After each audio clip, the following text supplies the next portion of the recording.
Welcome back to Dark Horror Narrations, and if you're new here, welcome. Glad you found us. Tonight we have 5 accounts from overnight security guards working across Southern California. Warehouses, cemeteries, refineries, a shuttered mall, a cellular tower on a ridge above Hemet. Different locations, different narrators, same thing, waiting in the dark. Get comfortable. Keep the lights on if you need to. Before we get into it, drop a comment and tell me, where are you watching from tonight? And if you've ever worked an overnight post and something happened that you've never been able to explain, I want to hear it. Let's go. Story 1, Pacific Gateway Logistics Complex, Wilmington, CA. I watched it pull my partner through a sheet metal wall like he weighed nothing. I heard him hit the concrete on the other side. He didn't make a sound after that. I want you to understand something before I go any further. I am not the kind of person who believes in things he can't explain. I spent 4 years in the Marine Corps and another 3 as a deputy sheriff in Kern County before a knee injury pushed me out of field work and into private security. I have seen car accidents that rearranged people into shapes that didn't make sense anymore. I have pulled a man out of a burning vehicle with my bare hands and watched him die anyway on the shoulder of a highway in the middle of the Mojave. I am not easily disturbed. I do not panic. I do not exaggerate.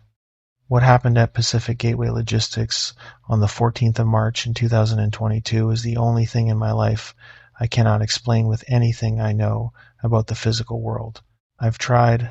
I've spent 2 years trying. I don't try anymore. I'll just tell you what happened. Pacific Gateway Logistics was a decommissioned freight consolidation facility in Wilmington, California, sitting about a quarter-mile from the Port of Los Angeles terminal fence line.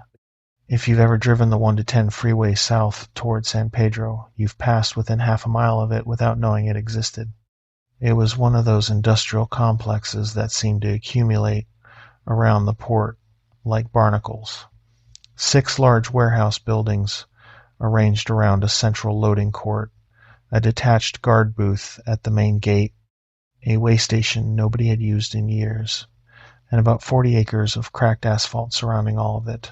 The facility had been shuttered since 2017 when the parent company dissolved in a bankruptcy proceeding. The buildings were sealed but not demolished. The fencing was intact. And because the property was tied up in an asset dispute between 3 different creditors, it sat empty, generating nothing, owned by no one who could agree on what to do with it. That is the kind of property that becomes a magnet for problems. Trespassers, scrappers pulling copper from the electrical conduits, occasionally people looking for a sheltered place to sleep. Pacific Rim Security Solutions had held the monitoring contract for 2 years before I hired on, and the standing instruction was simple. 2-man overnight patrol, 9 p.m. to 6 a.m.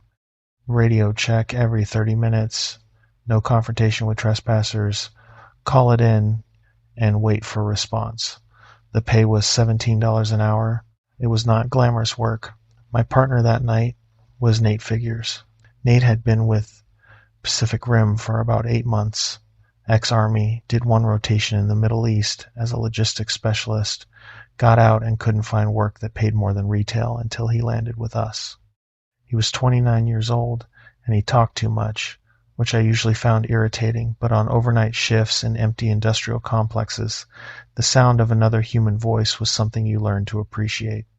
He had a habit of narrating his patrol like a nature documentary, low and dry, describing loading dock number 3 as a pristine example of mid-century industrial decay. He kept a thermos of gas station coffee that was so bad I had made fun of it probably 40 times. He always laughed. We had worked together maybe 6 weeks at that point. We knew each other the way you know someone you spend 9 hours a night in the dark with, not deeply, but honestly. You learn a person's habits fast when there's nothing else to pay attention to. The shift started normally. We clocked in at the guard booth at 8:57 p.m., did our equipment check radios, flashlights, the logbook, the key ring for the building access panels, and I walked the outer perimeter fence while Nate did a pass through the central loading court.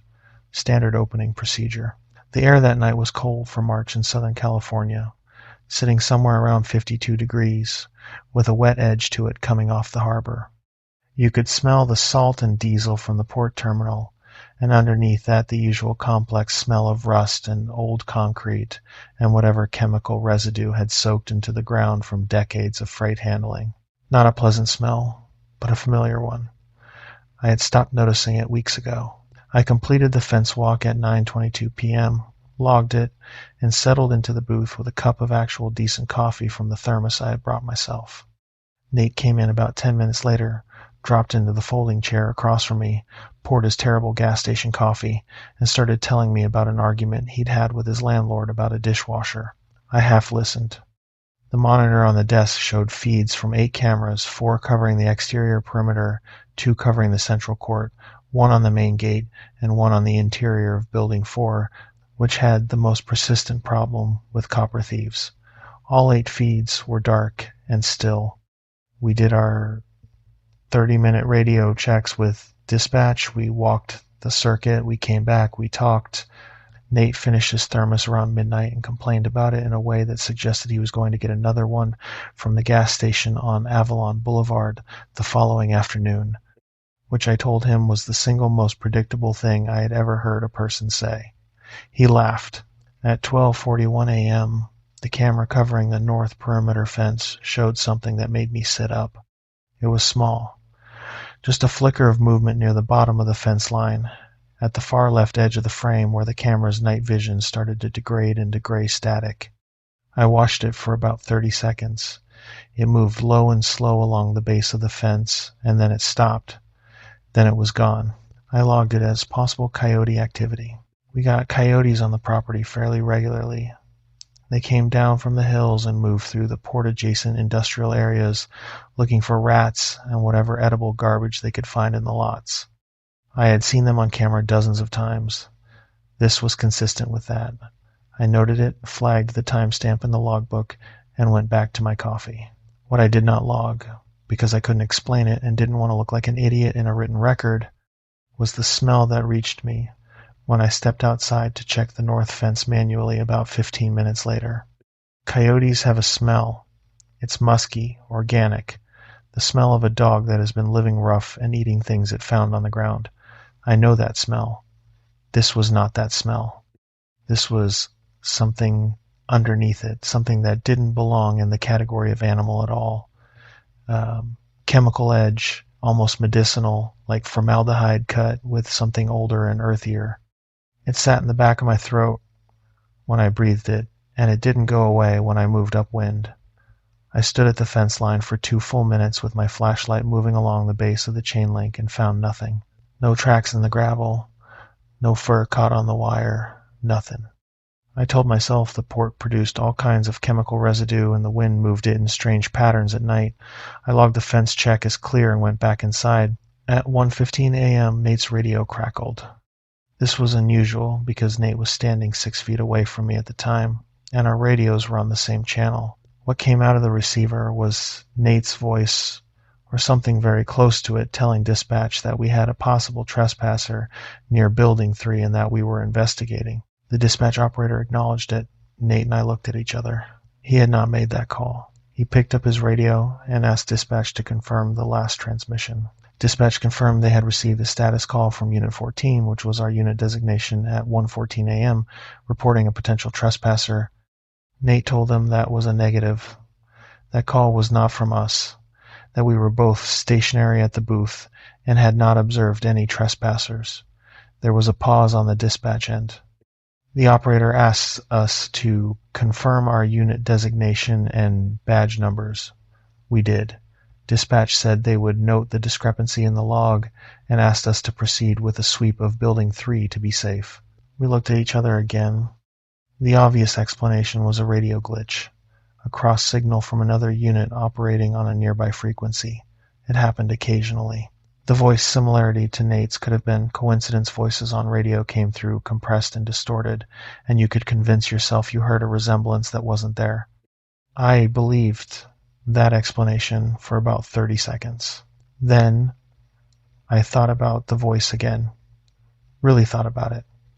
Not just the pitch and the pattern, but the specific phrasing. Nate had a particular way of saying the word trespasser. He dropped the second syllable slightly, made it almost sound like Tress purr. The voice on the radio had done that. Exactly that. It wasn't a coincidence. It was a copy. I didn't say any of that out loud. I told Nate it was probably a frequency overlap. We'd document it and move on, and we should go do the Building 3 sweep to satisfy dispatch. He nodded. He was quieter than usual as we geared up to go. I think he had noticed the same thing. Building 3 was the largest structure on the complex, approximately 280 feet long and 110 feet wide. A high-clearance warehouse that had stored containerized freight when the facility was operational. The roll doors were sealed with padlocked brackets. The pedestrian access door on the south end required a key from our ring. We let ourselves in at 1:28 a.m., and the first thing that hit me was the smell, again. Stronger this time. That formaldehyde and earth combination hanging in the cold air of the building like it had been there for a while. I swept my flashlight across the floor. Concrete, bare, old bolt patterns where shelving units had been anchored. Dust. At the far north end of the building, about 200 feet away, something had disturbed the dust on the floor, a wide, irregular pattern, like something large had moved through it, not walking exactly, but moving. The disturbance was too broad for a person walking normally, too irregular for wheels or a pallet jack. It was just wrong, and I stood there for a moment trying to make it into something sensible, and I couldn't. Nate came up beside me and shone his light on the same area. He said nothing for a few seconds. Then he said, quietly, that it looked like something had been dragged. I said I thought so too. He asked what could make a mark that wide. I told him I didn't know, and we should clear the building and get back to the booth. He agreed faster than he usually agreed with anything I suggested. We cleared the building in grid pattern east wall to west wall, moving north. Nothing in the main floor space. The manager's office in the northeast corner was locked and undisturbed. The maintenance access corridor along the east wall was clear. We reached the north end of the building, checked the emergency exit door, sealed, alarmed, undisturbed, and started back south. I want to stop here and describe the interior of Building 3 in more detail, because the layout matters to what came next, and because I have found that when I tell this story and skip past the physical environment, people don't understand why we moved the way we did. The building was a high-clearance freight warehouse, the kind designed to accommodate stacked intermodal containers on forklifts. The ceiling was approximately 35 feet at its peak, a vaulted metal structure supported by a series of wide-flanged steel columns spaced at regular intervals down both long walls. Attached to those columns, running the full 300-foot length of the building at roughly 28 feet of elevation, was a steel grating catwalk with pipe railing, a maintenance walkway used by workers inspecting the roof structure and the overhead lighting systems when the facility was operational. The catwalk was accessible via a fixed-rung steel ladder on the south wall, padlocked at the base. We had checked the padlock on our first pass. It was secure. The floor between us and the south door was 200 feet of open concrete, lit only by our flashlights. The columns cast deep shadows.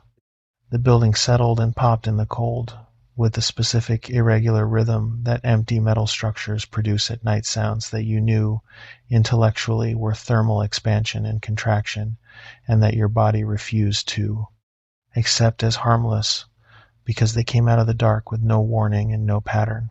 I had been in that building dozens of times before that night. I had walked that floor alone during power outages when even the emergency lighting failed, with nothing but a flashlight. I had never once felt anything in there that raised my level of alertness beyond the standard low-grade awareness you maintain as a matter of professional habit. That night, the building felt occupied.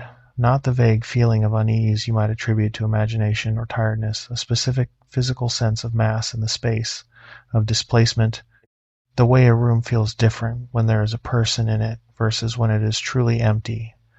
The air was wrong. It was too still. In a building that size, even with all the doors sealed, there is usually some air movement convection from the temperature differential between the metal roof and the concrete floor. The subtle draw created by gaps in the caulking and seams in the roll door seals. That night the air was absolutely static, like something had settled into it and displaced the movement. I kept our pace even and our lights moving. We were maybe 60 feet from the south door when Nate grabbed my arm. He didn't say anything. He just grabbed my arm and pointed his flashlight up. About 40 feet above us, Along the structural catwalk that ran the length of the building's interior at the roofline, something was standing. It was too dark up there for the flashlight to resolve it cleanly, just a shape, tall, standing at the catwalk railing and looking down at us. The height was wrong for a person. Not dramatically wrong, not impossibly wrong, maybe 7 feet, maybe a little less, but wrong in the specific way that your body recognizes before your brain catches up. The proportions were off. The arms were too long, hanging at the sides at an angle that put the hands somewhere near the knees. The head was too narrow. It was standing absolutely still. We both shone our lights on it, and it didn't move. It didn't flinch from the light. It just stood there, looking down, and I had the clear and specific sensation of being evaluated the way you evaluate something you are about to do something to. I told Nate on my count we were walking to the south door, not running, together now. He said, okay. I counted. We walked. I kept my light on that catwalk the entire way, and the figure did not move. It just watched us go. We hit the door. I got the key in on the first try. We were outside in the cold air, and I locked the door behind us. Neither of us said anything until we were 30 feet from the building. Then Nate said, in a very controlled voice, that he wanted to go back to the booth and call a senior supervisor. I said that was a good idea. I radioed dispatch at 1:44 a.m. and reported that we had observed a possible trespasser in the upper catwalk area of Building 3, and that we were requesting supervisor response before re-entering. Dispatch acknowledged and said a supervisor would be on site within 45 minutes. We were told to maintain visual on the building access points and not re-enter. We went back to the booth. I pulled up the exterior camera feeds. All 8 were showing normal. Nothing moving on any of them. The access door to Building 3 was visible on camera 2 sealed, no movement. At 2:09 a.m., the camera on the north perimeter fence went to static, not a glitch, not a flicker. It went to a flat gray screen and stayed there. I tried resetting the feed remotely from the booth terminal. Nothing. I logged it as a possible camera fault and noted the timestamp. At 2:17 a.m., the camera on the east perimeter fence went to static. At 2:23 a.m., the camera on the west fence went to static. They were going out in sequence, not simultaneously one at a time, moving around the property like something was walking the fence line and taking them out as it went. I told Nate what I was seeing. He watched the remaining feeds with me. Neither of us spoke. The south perimeter camera was the last exterior one standing. We watched it. At 2:31 a.m., something stepped into the frame of the south camera. It was moving along the fence line from the east, heading west, and it was moving with a gait that I can only describe as a parody of human walking. The mechanical rhythm was right, but the individual components were wrong. The stride too long, the knee bend too shallow, the arms not swinging but hanging and oscillating slightly from the shoulders, like pendulums. It was the height I had seen on the catwalk. In the flat green of the night vision camera, it was gray-skinned and thin, wearing what appeared to be dark clothing, or possibly that grayish color was the skin itself. It was impossible to tell at that resolution. It reached the camera housing, and the feed went to static. I had my hand on my radio. Nate was standing next to me, and I could hear his breathing had changed, faster, shallower, the controlled breathing of someone running a threat assessment and not liking the results. We still had the 2 central court cameras and the Building 4 interior camera. I cycled through them. Central court, clear. Building 4, clear. I called dispatch and told them I needed to escalate the supervisor request to an emergency response, that we had a confirmed trespasser on the exterior fence line, large individual, currently unaccounted for. Dispatch said supervisor was en route, ETA 30 minutes. I said 30 minutes was not acceptable and I needed law enforcement response. The operator said she would contact LAPD Harbor Division and request a unit. I acknowledged and hung up. The 2 of us stood in that guard booth, and I watched Nate process the situation. He was good in a crisis Army trained, and I watched him make the decision I was also making, which was that we were not going to sit still and wait to see which door that thing came through. He said we should get to his truck, His truck was parked in the main gate lot, outside the inner fence, 50 yards from the booth, across open asphalt, under the main gate floodlights. I said yes. We locked the booth, which in retrospect was a pointless gesture, and crossed the loading court toward the main gate. The floodlights over the gate were on, throwing a wide pool of hard white light across the lot. 50 yards of open ground. I had done that walk hundreds of times. That night it felt like a mile. We were about 20 feet from the inner gate when I heard it. My name. Called from behind me, from the direction of the warehouse buildings, called in Nate's voice. I did not stop walking. I told Nate without looking at him to not respond to that and to keep moving. He said he hadn't said anything. I said, I know. He said it again, my name, from behind us, and this time it was closer, maybe 30 feet, and the voice was perfect. Not approximately Nate's voice, exactly his voice. Every quality of it, including a very specific, slightly hoarse quality he got when he'd been talking a lot, which he had been doing all night. It said my name like it was reading it off a list, no inflection, just the syllables. We were at the inner gate. I had my key. I got it open. The thing called my name a third time, and this time it was behind us by maybe 15 feet, and I made the mistake of turning around. It was standing in the loading court, between the booth and the building 3 access door, in a patch of shadow between 2 of the overhead court lights. The lights threw it into partial silhouette, and what I could see of it in that fraction of a second, the extreme length of the arms, the narrowness of the head, the way the torso seemed too long between the hips and the shoulders, the legs that bent very slightly backward at the knee registered in my body before my brain named it as wrong. It was wearing Nate's face. Not wearing it like a mask, wearing it the way you wear your own face. It was just there, Nate's face, sitting on top of that body, and the expression on it was absolutely blank. No fear, no anger, no curiosity, nothing. Then it turned its head toward the east wall of the loading court, very slowly, with a deliberateness that made no sense given what happened next. What happened next happened in about 3 seconds. Nate had turned to look when I did. He saw it. He made a sound, not a scream, something lower and more involuntary than that, the sound a person makes when their body understands something before they do. He took 1 step backward. The thing moved. I had not seen anything move like that outside of film, not in the Marines, not in any physical confrontation I had ever been in. It crossed the distance between itself and Nate in a single motion that had no individual components I could identify, no run-up, no acceleration, just stillness and then impact. And it hit Nate from the side with its shoulder at what I can only estimate as the force of a vehicle collision. He left the ground. The thing had one hand, one too long, too pale hand wrapped around the back of his collar and one around his belt, and it did not slow down when it hit him. It just redirected all of that momentum toward the corrugated sheet metal wall of Building 2, which was 5 feet away. The sound when Nate hit that wall is not something I can describe in any way that will accurately convey it to you. Sheet metal has flex in it, but there is a threshold past which it doesn't flex, it fails. The wall failed. Nate went through it.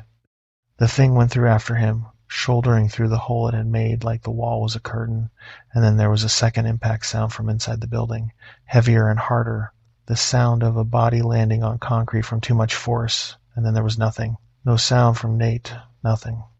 I stood at the inner gate with the key still in my hand. I don't know how long I stood there. It might have been 5 seconds. It felt like a very long time. Every piece of training I had, Marine Corps, law enforcement, 3 years of security work, was running the same calculation simultaneously and arriving at the same answer, which was that there was nothing I was carrying that was going to be useful in that building, and going in there was going to produce one more person on a concrete floor. I went through the inner gate. I pulled it shut behind me. I crossed the 50 yards to the main lot at a full run, and I did not look behind me. I hit the floodlit lot, and I went to Nate's truck. He had the keys. I didn't, so I went to my car, which was parked at the far end, and I got in, locked the doors, and called 911. LAPD Harbor Division responded at 3:04 a.m., 2 units. I met them at the gate and told them what I had observed, knowing exactly how it sounded and not having any alternative version to offer. They cleared the exterior first. They found the 4 exterior cameras, not broken, not vandalized, physically removed from their housings, the mounting brackets bent outward as though pulled from the outside. Not unscrewed, pulled. The camera for the south fence was found on the ground 15 feet from its mounting point. They found Nate in building 2. He was alive. I want to be clear about that. He was alive. He was found unconscious against the north wall of the building, which meant he had been carried or moved approximately 160 feet from the point of entry, because the hole in the south wall was at the south end. The attending paramedics documented 5 broken ribs, a fractured shoulder blade, a severe concussion, and bruising across his torso that one of the ER physicians later described in his notes as inconsistent with a fall or a single impact event, more consistent with compression as though something had held him very tightly for a sustained period. He spent 11 days in Harbor UCLA Medical Center. He has not returned to security work. The officers found no other individual in the building or on the property. No footprints in the disturbed dust of Building 3 that matched a human foot. The disturbance I had identified was there, confirmed, but the pattern was not identifiable as any track they could categorize. The hole in the wall of Building 2 was documented. It measured approximately 6 feet wide and 4 feet high. The metal sheeting bent outward from the interior, which meant the force that created it came from outside, driving inward, which was consistent with what I had witnessed and inconsistent with the structural failure pattern you would expect from, say, a vehicle impact or a falling object. The incident was logged under LAPD Harbor Division Report number 774-Alpha 22 under the category of assault by unknown suspect, trespassing, and property destruction. The case remains open and inactive as of the date I am recording this account. Pacific Rim Security Solutions terminated my employment 12 days after the incident on grounds of abandoning my post. I had left the inner perimeter without authorization. I did not contest this. I have told this story twice in full before tonight. Once to the LAPD officers the morning of the incident, and once to a man who identified himself as working for an agency I had never heard of, who came to my apartment in Torrance about 3 weeks later, showed me a credential I couldn't verify, and asked me to walk him through everything in precise detail. He took notes by hand, and he did not record the conversation. When I asked him what his agency's interest was, he said they tracked incidents involving quote-unquote atypical physical events in industrial and commercial zones, and that what I had described fit a pattern they had documented across multiple locations. I asked him what the pattern was. He said he wasn't authorized to discuss active investigations. I asked him if Nate was going to be okay. He said as far as he knew, yes. I never heard from him again.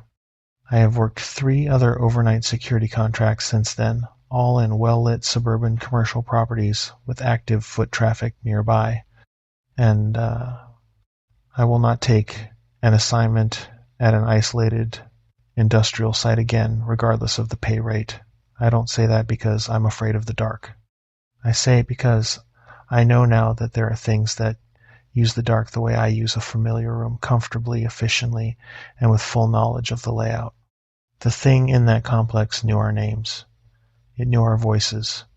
It had been on that property before we arrived that night, possibly before the shift before us, possibly before that. It had been observing. It had been copying. It had been waiting for a specific kind of moment, which I believe was the moment we separated, when Nate's attention was on the catwalk figure and mine was on the building door, when there was a clean angle on one of us that the other one couldn't cover. What I know now that I didn't know that night is this.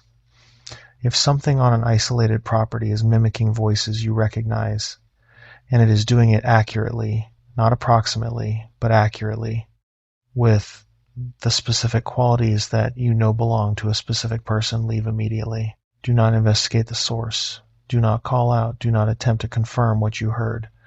The confirmation is the trap. The moment you stop moving to figure out whether what you heard was real is the moment you have given it what it needs. Get to open ground, get to light, get to a road with traffic on it. That is the only play you have. Everything else is a variable you cannot control. If you've made it to the end of this account and you work overnight security in an isolated location in a shipyard, a freight yard, a shuttered industrial complex near any major port corridor, and something about your patrol doesn't feel right tonight, I want you to trust that feeling completely, not partially. Not after you investigate one more building, completely and immediately. Stay safe out there. I mean that without any irony at all. Story 2, Hillcrest Memorial Park, Whittier, CA. They found what was left of him inside the mausoleum at 6 a.m. The coroner said the injuries weren't consistent with any animal on record. The department called it an animal attack anyway. I know what I saw on that camera feed. I have thought a long time about whether to put this account into words, not because I'm afraid of not being believed. I stopped caring about that sometime around month 3 of not sleeping more than 4 hours a night, but because the person I lost that night was a real person with a family, and I am aware that anything I say about what happened to him is going to sound like I am trying to make his death into something other than what the official record says it was. I am not doing that. I am not trying to make his family read this and feel something worse than what they already feel. But the official record is wrong, and enough time has passed that I think I owe it to him to say so clearly. His name was Terrence. I'm going to leave his last name out of this. He was 53 years old, a retired bus driver for the Los Angeles Metropolitan Transit Authority, who had picked up cemetery security work after his retirement because, as he told me on my first night at the site, the pension was fine, but sitting at home made him feel like he was already practicing being dead. He had a laugh that came from somewhere deep in his chest and arrived about a full second after whatever triggered it, like it had traveled a long distance to get out. He had 3 adult children and a wife of 26 years named Brenda, who packed him a dinner every single shift in a blue cooler with a broken latch that he'd been meaning to replace for 2 years. He told me that every week that he was going to replace the latch. He was the best partner I had in 4 years of cemetery security work, and I am going to tell you exactly what happened to him. Hillcrest Memorial Park sits on a hillside in the Whittier area of Los Angeles County, bordered on 3 sides by residential neighborhoods, and on the 4th, the eastern edge, by a stretch of open scrubland that runs up into the Puente Hills. If you stand at the east perimeter fence at night, you can see the lights of the SGV spread out below you and the dark mass of the hills above. And between the two, there is a narrow band of absolutely nothing, no street lights, no buildings, just chaparral and rock and the kind of quiet that the suburbs almost never produce anymore. It is one of the only places inside the LA basin where you can stand at 2 a.m. and hear actual silence. The cemetery itself covers approximately 40 acres. The main section is terraced into the hillside rows of flush-set markers on grass, a central avenue of mature eucalyptus trees, a small reflecting pond fed by a recirculating pump. At the high end of the property, built into the hillside itself, with its back wall flush against the slope, is the Hillcrest Mausoleum, a structure dating to the early 1940s. White marble exterior, bronze doors, approximately 8,000 interments across 3 interior halls. Below the mausoleum, stepping down the terrace slope, are the older sections of the grounds, pre-war markers, family plots enclosed by low wrought iron fencing, a section for veterans. At the bottom of the property, along the Whittier Boulevard frontage, are the main gate, the administrative building, and the maintenance yard. I had worked that site for 14 months before the night I am describing. Terrence had been there 4 years. He knew every section of those grounds by feel. He did his night patrol without a flashlight on clear nights because, he said, the moonlight was enough if you knew where you were going, and using artificial light after midnight just ruined your eyes for the dark. The company I contracted through was Inland Valley Security Services. 2 guards per shift, 9 p.m. to 6 a.m. Standard rotation, 1 person stationary at the gate booth monitoring the camera system, 1 person on foot patrol, switching every 90 minutes.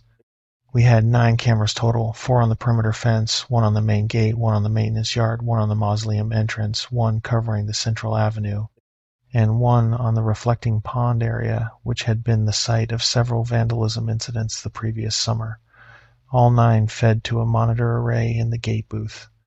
The system was functional, but aging. The mausoleum camera in particular had a persistent lag issue where the live feed would run about 6 to 8 seconds behind real time. The grounds manager had been told about it. It had not been fixed.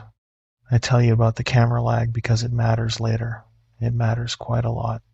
The night was a Wednesday in late November. Clear sky, temperature in the low 40s. A wind coming down off the Puente Hills from the northeast that moved through the eucalyptus canopy with a sound like slow water. I had brought a heavier jacket than usual because of the wind forecast. Terrence had his blue cooler with a broken latch and told me Brenda had packed enchiladas and that I was getting one whether I wanted it or not. I wanted one. We started the shift normally. Terrence took the first patrol rotation while I settled into the booth. He went out at 9:15 and did the full perimeter circuit east fence along the scrubland edge, north fence behind the residential properties, west fence along the service road, south fence along Whittier Boulevard, and checked in at the booth at 9:58. He logged the circuit clear. We ate the enchiladas. They were extraordinary. I told him Brenda needed to open a restaurant. He laughed that delayed laugh and said she had been hearing that for 26 years and it hadn't moved her yet. I took the next patrol at 10:30. The grounds were still, cold and clear, the moon about 3/4 full, bright enough to throw shadows from the eucalyptus rows across the grass in long pale bars. I walked the perimeter in the central avenue and did a pass around the mausoleum exterior. The bronze doors were locked and undisturbed. The motion-activated light above the entrance clicked on when I walked under it and clicked off behind me. I completed the circuit in 41 minutes and logged it clear. At 12:15 a.m., on Terrence's second patrol rotation, he checked in at his standard intervals, one at the northeast corner at 12:29, one at the north central fence at 12:41. His third check-in, which should have come from the west fence at approximately 12:53, did not come. I waited until 1:02 a.m. before I radioed him. No response. I waited 2 more minutes. Sometimes the radio had dead spots on the west side near the maintenance yard where a large metal storage building blocked the signal and tried again. No response. At 1:06 a.m., I radioed dispatch and told them my partner was unresponsive on his patrol rotation and I was going out to locate him. Dispatch acknowledged and said they would attempt to raise him on their end. I took my flashlight and my radio and left the booth.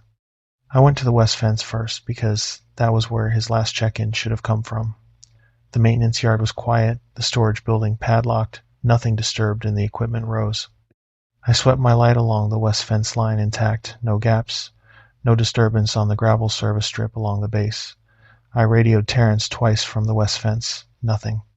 Then I went to the east fence because it was the only other place on the patrol route I hadn't physically checked and because the east fence backed onto the scrubland and because something in the way the wind was moving through the eucalyptus trees had changed in the last 10 minutes in a way I couldn't name but could feel it had gotten quieter on that side of the grounds in the specific way. That things get quiet when the smaller animals in an area have stopped moving. I found his flashlight at the east fence near the midpoint of the property. It was on the ground, still lit, lying in the grass about 3 feet from the fence base. There was no sign of Terrence. I want to be precise about the exact condition of that flashlight because it has bothered me for 2 years in a way I can't fully articulate. It was upright, not tipped on its side, standing upright on its base, lens pointed skyward, throwing a cone of light up into the open air. You don't drop a flashlight and have it land upright. You don't stumble and fall and have a flashlight land upright. For it to be standing upright on flat ground, it had to have been placed there.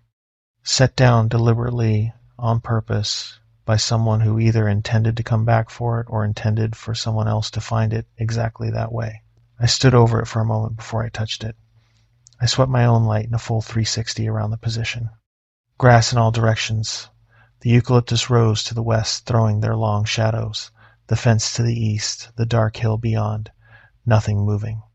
No figure, no shape, no sound beyond the wind and the faint mechanical hum of the perimeter lighting on the far fence line. I picked up the flashlight and looked at the fence.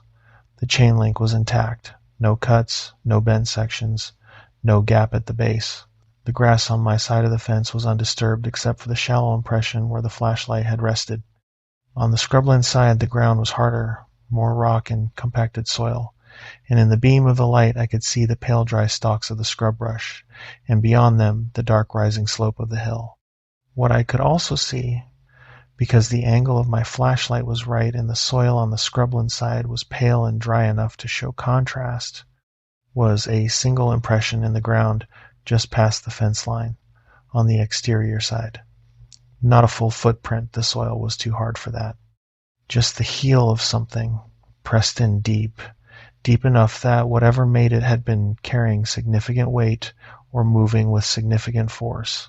The impression was wide, wider than any boot print I had ever seen, and it was positioned at the fence, as though whatever made it had been standing at the chain link and looking through. Looking in, I called Terrence's name twice. The wind moved the eucalyptus trees. Nothing answered. I stood there for what I'm willing to estimate was about 45 seconds, which felt considerably longer. I ran the options in my head with the kind of forced, methodical calm you learn when the alternative is panic, which in an isolated property in the dark at 1 a.m. is not useful. He could have dropped his flashlight and walked away a medical event, a stumble, a sudden disorientation. He could have gone back to the booth by a different route and be sitting there right now wondering where I was. He could have heard something near the mausoleum and gone up there without his light, which would have been unlike him but not impossible. All of these were more plausible than what the upright flashlight and the deep heel print and the quality of the silence was building toward in my head. So I held on to those explanations as long as I could, and I made myself move, instead of stand there letting the dark do what dark does, to an isolated mind. I radioed dispatch from the east fence, told them I had located my partner's flashlight dropped at the east perimeter, no sign of him, requesting immediate supervisor and emergency response. Dispatch said they were calling 911. I started up the hill toward the mausoleum because it was the highest point on the grounds, because it had a motion-activated light, and because if Terrence was anywhere on the property in distress, the elevated position would give me the best sight line across the grounds. The path up to the mausoleum was a paved walkway, about 8 feet wide, lined on both sides by the older grave section's flush markers in the grass on the left. The wrought iron enclosed family plots on the right, their low fencing casting small intricate shadows in the moonlight. I had walked this path hundreds of times. I knew every section of it, knew where the paving had heaved slightly from tree root pressure, knew the spot near the veterans section where a poorly set marker had been tipped by ground movement and never corrected. I knew this path. Something was wrong with it tonight, in a way that I could feel before I could name. The path felt longer. Not dramatically, not impossibly, just slightly wrong, the way a route feels when you're walking it in a state of elevated alertness and your perception of distance becomes unreliable. The eucalyptus trees lining the upper section moved in the wind with that low rushing sound they produce, and underneath that sound once I heard something that was not the wind and not the trees. A low sound, a resonant sound, almost below hearing but registered in the chest rather than the ears. It lasted maybe 2 seconds, and then it was gone, and the eucalyptus was just the eucalyptus again. I did not stop walking. I did not call out. I kept my light on the path ahead, and I kept moving up the slope toward the mausoleum entrance. The white marble of the building came into view as I cleared the last row of eucalyptus, the pale facade, the bronze doors, the wide, shallow steps. The motion light was off. The entrance was dark. I was about 60 feet from the mausoleum entrance when the motion light above the bronze doors clicked on. There was something standing at the doors. It was too dark above the pool of the motion light for me to see it clearly. I could see the lower half, the legs, standing facing the doors, and they were wrong. The stance was too wide. The legs were too long between the knee and the ankle. The feet were bare, and the skin of them and the edge of the motion light was the color of old concrete, a flat grayish white that didn't look like any skin tone I had ever seen on a living person. It was standing facing the bronze doors, and it had one long, too pale hand pressed flat against the door surface, not pushing, just resting, like it was reading something through the metal. I did not move. I did not call out. I stood in the dark 60 feet away, and I watched it stand at those doors. And the whole time I was watching it, I had the clear and physical sensation that it already knew I was there and was simply not interested in me yet. The way a person standing at a window knows there is traffic on the street below without looking. An ambient awareness with no urgency to it. I was in its field, and it had noted me and filed me. The motion light has a 90-second timer. I counted. At somewhere around 60 seconds, it turned its head very slowly, the way you turn your head when you already know what you're going to see, and looked toward the eastern edge of the grounds, toward the fence line where I had found Terrence's flashlight. It held that angle for 5 full seconds. Then it turned around and looked at me. I got a full look at it in the motion light for about 3 seconds before the light timed out and the area went dark again. I am going to describe what I saw as precisely as I can, and I want you to understand that I am not embellishing this. I am giving you the clinical inventory, because that is the only way I know how to convey it without it sounding like something I invented. It was tall, well over 6 feet, I would estimate, 6.5, possibly more. The frame was humanoid, but the proportions were wrong in multiple places simultaneously, the torso too long, the arms hanging at the sides with the hands at mid-thigh level, the neck slightly too extended so that the head sat up above the shoulders at an angle that suggested a vertebral structure that was not quite human. The skin across the visible portions of it, the hands, the feet, the lower face, had the same gray-white quality I had seen in the motion light. Not pale, not just light-skinned. The specific color of something that does not generate its own warmth, of marble, of old bone. The face. I am going to describe the face, and then I am going to move on because I do not want to spend more time on it than necessary. The face was Terrence's face. It was wearing his face. Not a resemblance, not an approximation. His face, his specific features, the particular set of his jaw and the shape of his nose and the crease lines at the corners of his eyes that came from decades of that delayed laugh. His face, sitting on top of that wrong body, held at that slightly too elevated angle above those too wide shoulders, with an expression that was utterly neutral in a way Terrence's face never was in life. Terrence's face was always doing something. Even when he was quiet, his face was warm. This face was empty. It was a copy without the person inside it, a mask assembled from perfect observation with nothing living behind it. It looked at me for 3 seconds. The expression did not change. It did not open its mouth. It did not step toward me. It simply looked with those copied eyes that held none of the warmth the original eyes had carried. And in those 3 seconds I understood at a level that bypassed reasoning entirely that this thing had been close to Terrence for long enough to copy him precisely, and that wherever Terrence was, he was not in a condition to be concerned about being copied. Then the motion light timed out, and it was gone. Not gone as in it walked away and I lost it in the dark, gone as in the light went out and it was no longer there. I crossed the 60 feet to the mausoleum at a run with my flashlight sweeping, and there was nothing at the bronze doors, nothing on the steps, nothing on either side of the building. The doors were locked. The motion light clicked back on when I stepped under it. The step in front of the doors had a thin smear of something dark on it that I did not touch.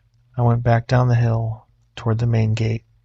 I was not running, but I was moving fast, and I was not taking my flashlight off the path in front of me. I passed the veterans section. I passed the family plots. I passed the reflecting pond. The recirculating pump was still running, the surface of the water, catching moonlight in small moving pieces. And I hit the main avenue and followed it straight down to the gate. I got back to the booth, locked the door, and sat in front of the monitor array. I want to describe what it is like to sit in a small glass and metal booth in the dark after you have seen what I had just seen, because I think it is important for anyone who works a similar post to understand that the glass walls of a guard booth are not protection. They are observation. Sitting in that lit booth in the dark was not safer than being outside. It was more exposed. I was visible from every direction, and I could see maybe 40 feet in any direction before the darkness took over. I turned off the interior booth light and monitored the feeds in the dark, which was the right tactical choice and also the most unpleasant 2 hours I have ever spent. I pulled up the mausoleum camera feed and scrolled back. The feed showed the entrance to the mausoleum as it had been at 1:23 a.m., the time I estimated I had been standing at the base of the steps. The motion light was on in the feed. The steps were empty in the feed. There was nothing at the bronze doors. I sat with that for a moment. I had stood 60 feet from those doors. I had watched that thing in the motion light for 3 full seconds. The camera was mounted directly above the entrance, angled down at the steps and doors. It should have been in frame. It should have been directly, unmistakably in frame. The steps were empty. I scrolled back further to 1:09 a.m., when Terrence's check-in was already overdue and I was leaving the booth. The mausoleum camera showed the motion light off, the entrance dark and still. Then at 1:14 a.m. on the feed, the motion light clicked on, and it was there, standing at the doors, exactly as I had seen it, the long arms, the bare gray feet, the hand pressed against the bronze.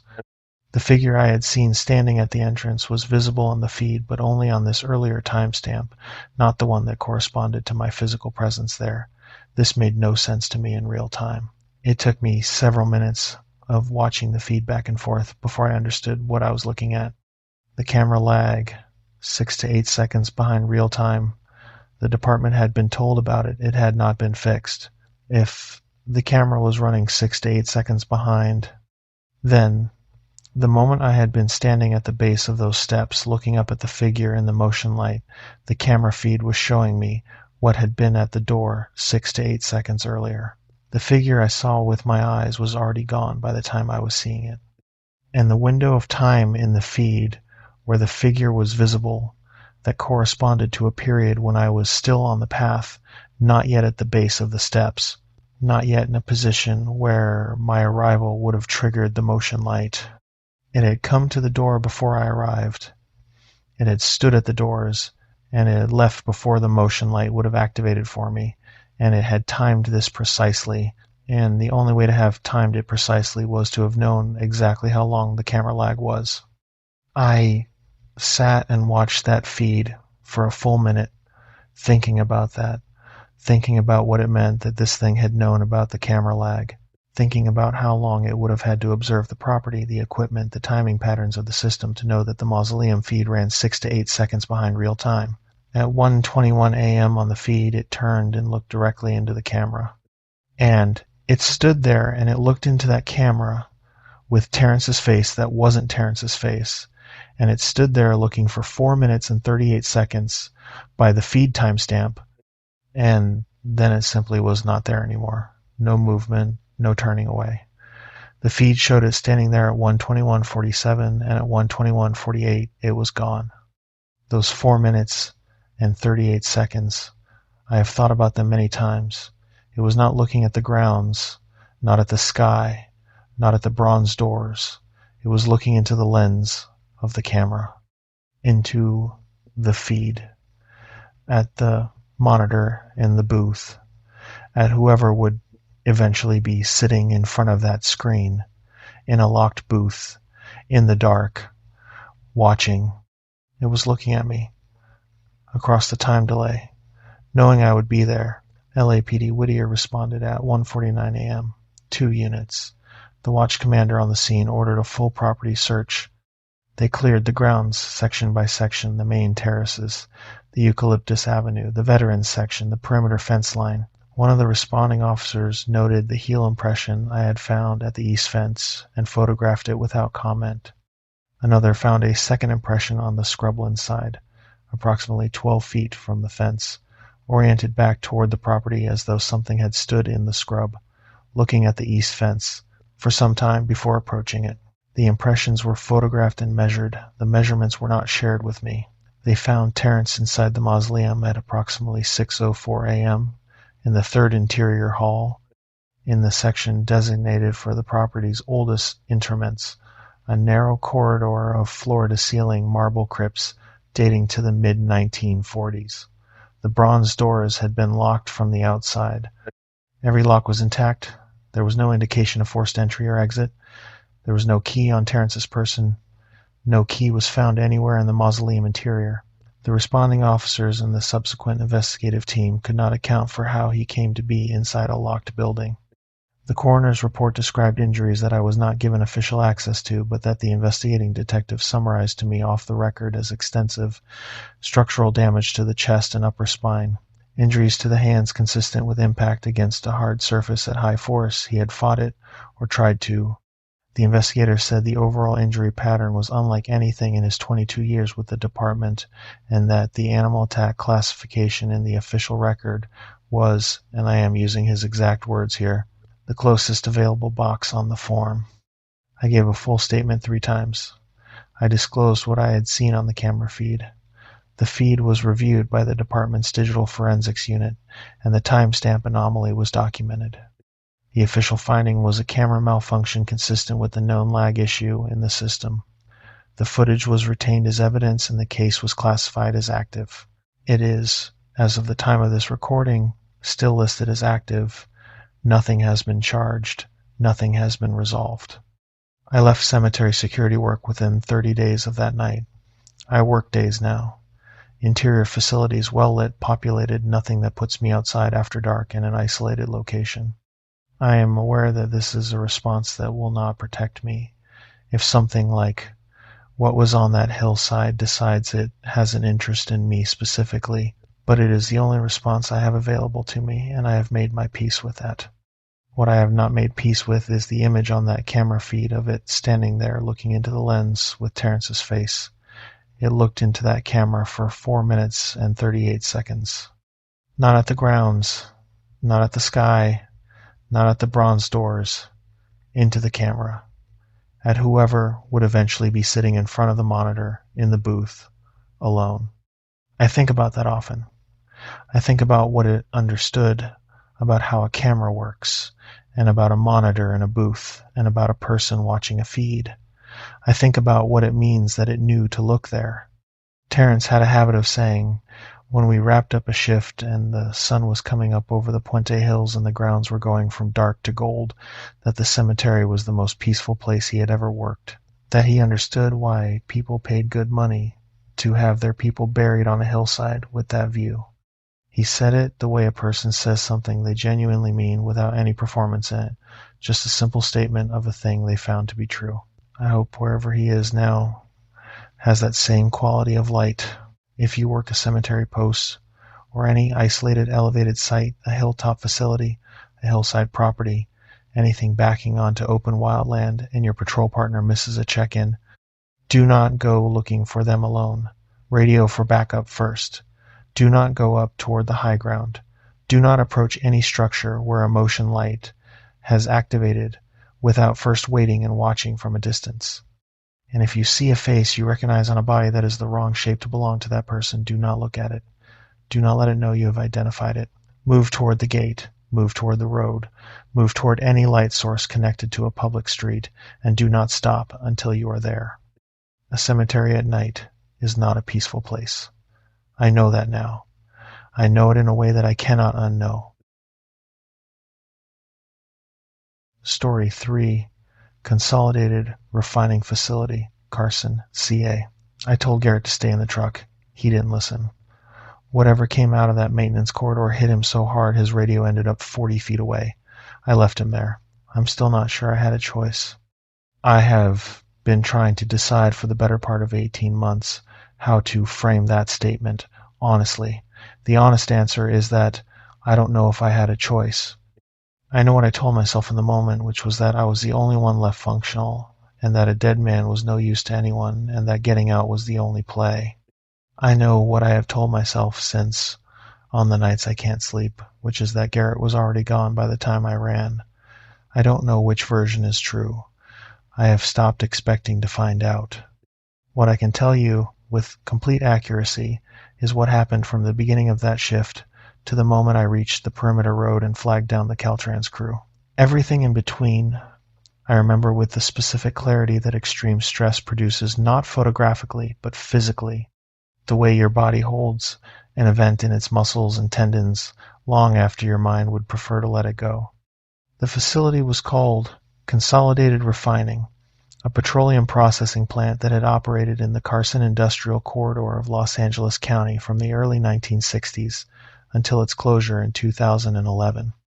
If you are familiar with the industrial stretch of the 7 to 10 freeway between Long Beach and the interchange, you have driven past the fenced edge of the property without knowing it, a series of large cylindrical storage tanks visible above the perimeter wall, most of them decommissioned and partially dismantled, the skeletal framework of the main processing unit still standing at the center of the site, like the bones of something enormous that had lain down and not gotten back up. The facility covered approximately 62 acres. The main perimeter was a combination of concrete block wall on the street-facing sides and chain link with barbed wire topping on the interior service road side. There were 4 vehicle access gates, all locked, and a pedestrian access point at the southeast corner for security use. The closure had been complicated. An environmental remediation order was issued in 2013 requiring the property owner, a holding company operating under the name Pacific Basin Assets, to conduct soil and groundwater testing across the site before any demolition or development could proceed. The testing had been ongoing, in the slow and litigated way that environmental compliance tends to move, ever since, in the meantime, the property sat. The processing equipment corroded. The storage tanks settled. The soil under the old catalyst processing unit tested positive for 17 different compounds at concentrations that made the remediation engineers write long, careful reports full of cautious language. And Pacific Rim Security Solutions held the monitoring contract, same as Wilmington, same company, different facility. I had been assigned to Consolidated Refining for about 5 months before the night I am describing.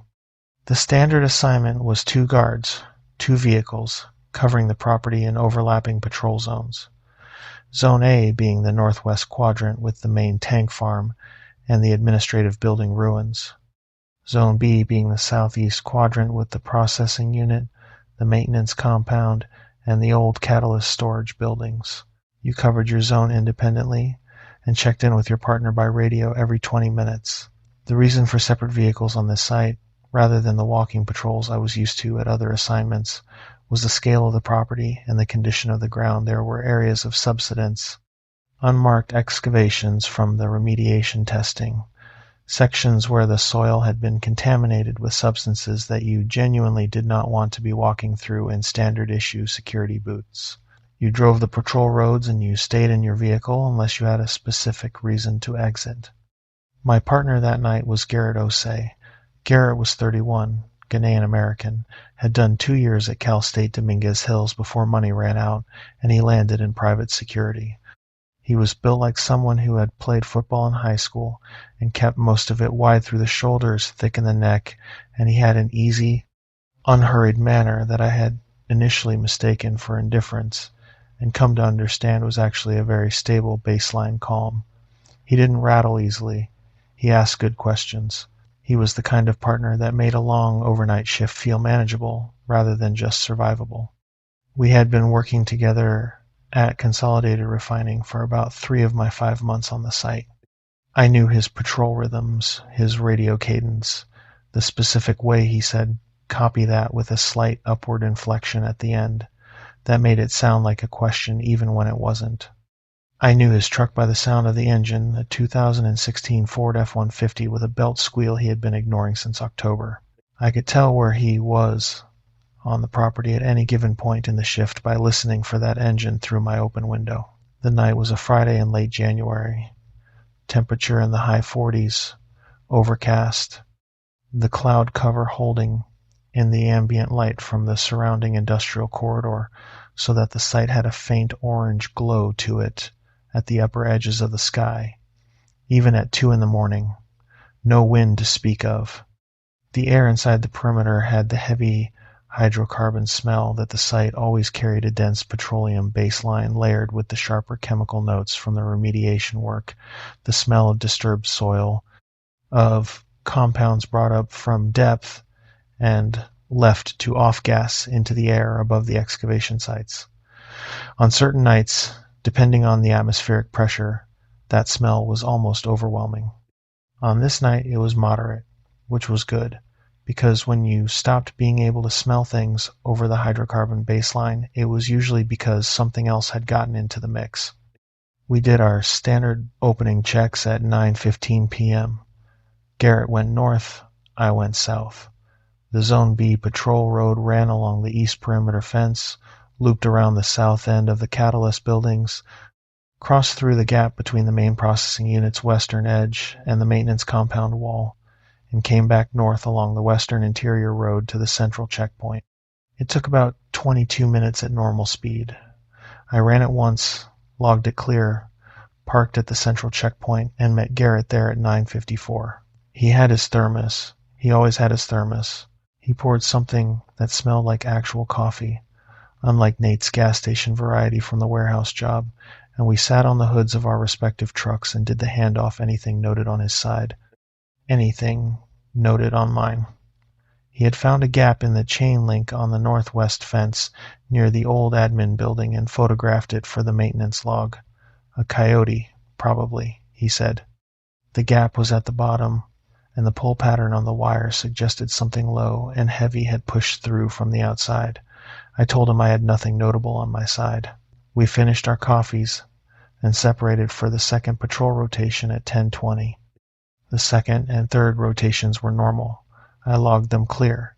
Garrett checked in at his 20-minute intervals with that slightly questioning copy that I radioed back every time.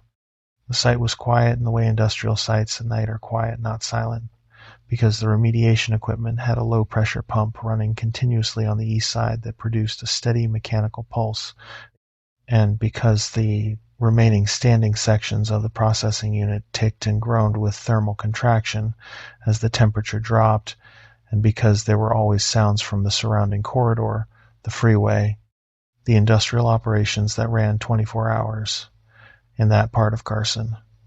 But quiet underneath all of that empty feeling.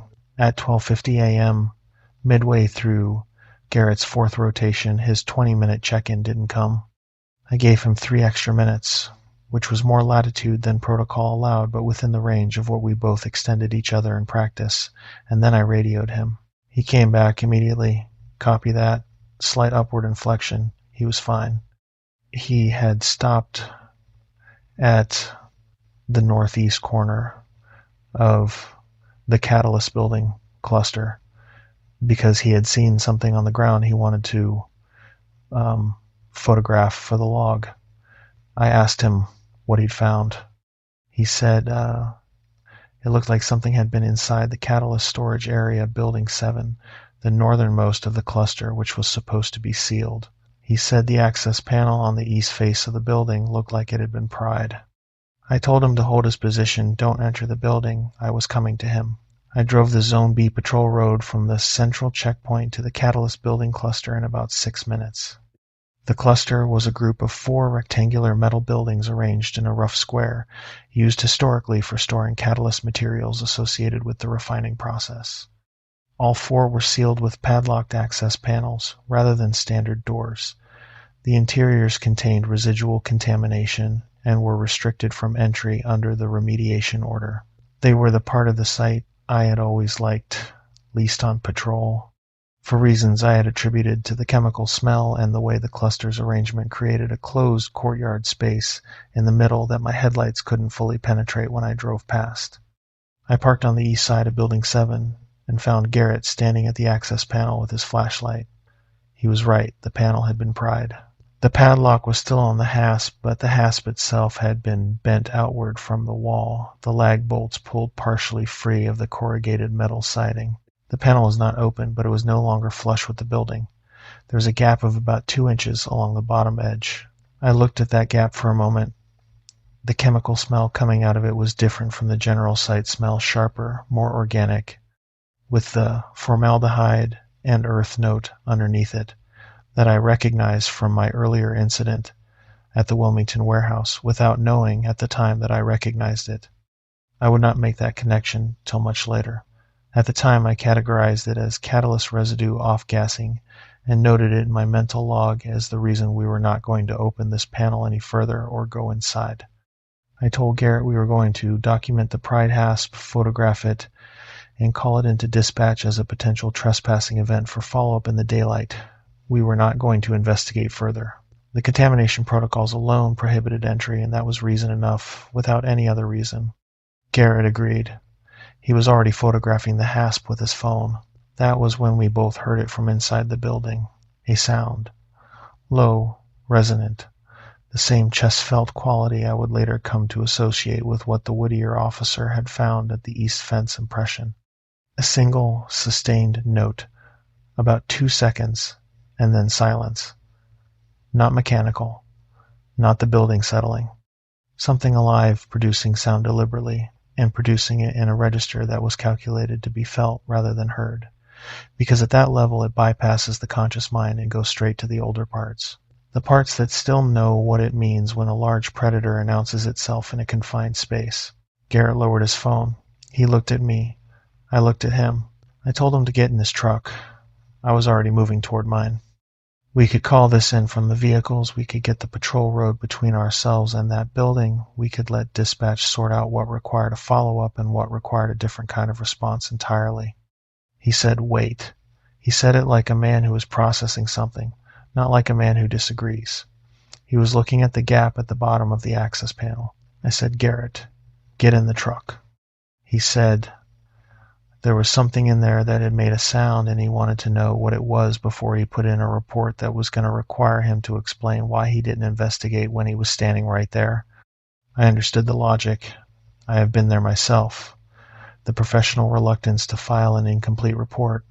The feeling that an unexplained observation on paper is more embarrassing than one with a follow-up.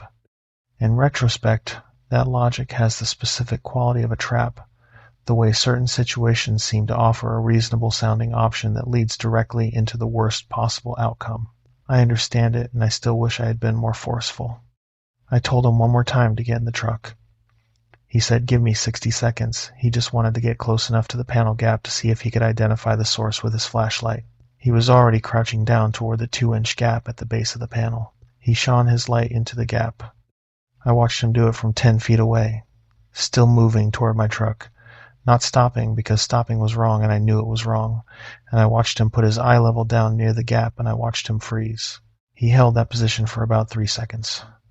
Then he stood up very fast and very straight, the way a person stands up when they have touched something hot, a single rapid full body motion with no middle stage.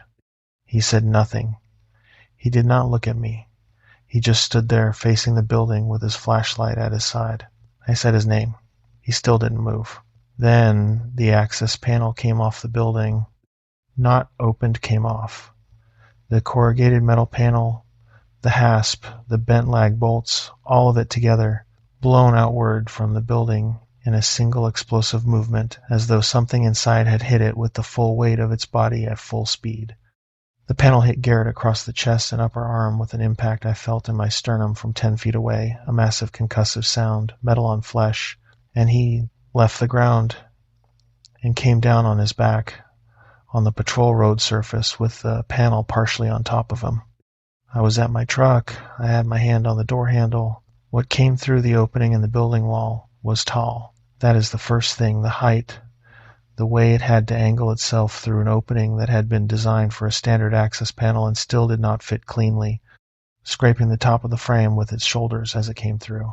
In the split second, I had to see it in the combined beam of both our flashlights. His dropped on the ground, mine still in my other hand. I got an impression of extreme length.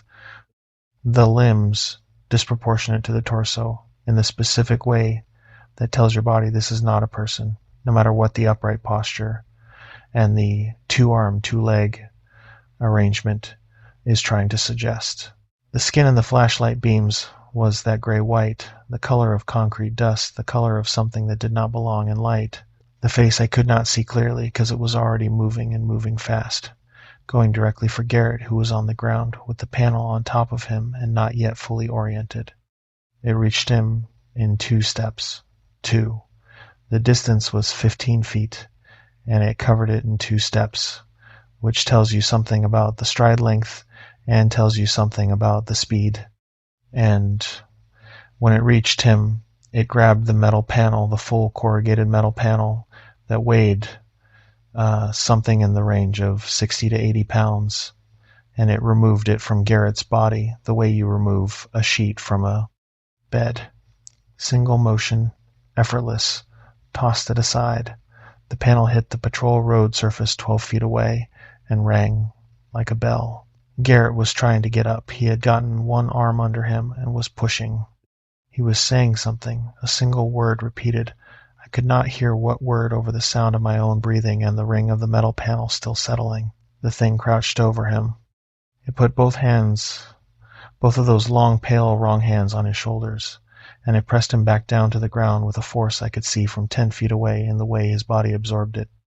The way his elbows buckled and his back hit the road surface again. He made a sound, a short, involuntary pain sound, the sound of a person whose body has just registered something serious. Then it did something I have turned over in my head hundreds of times since that night, trying to assign a purpose to it and failing. It leaned down close to Garrett's face, not the way a predator moves in for a kill. There was no urgency, no aggression in the gesture.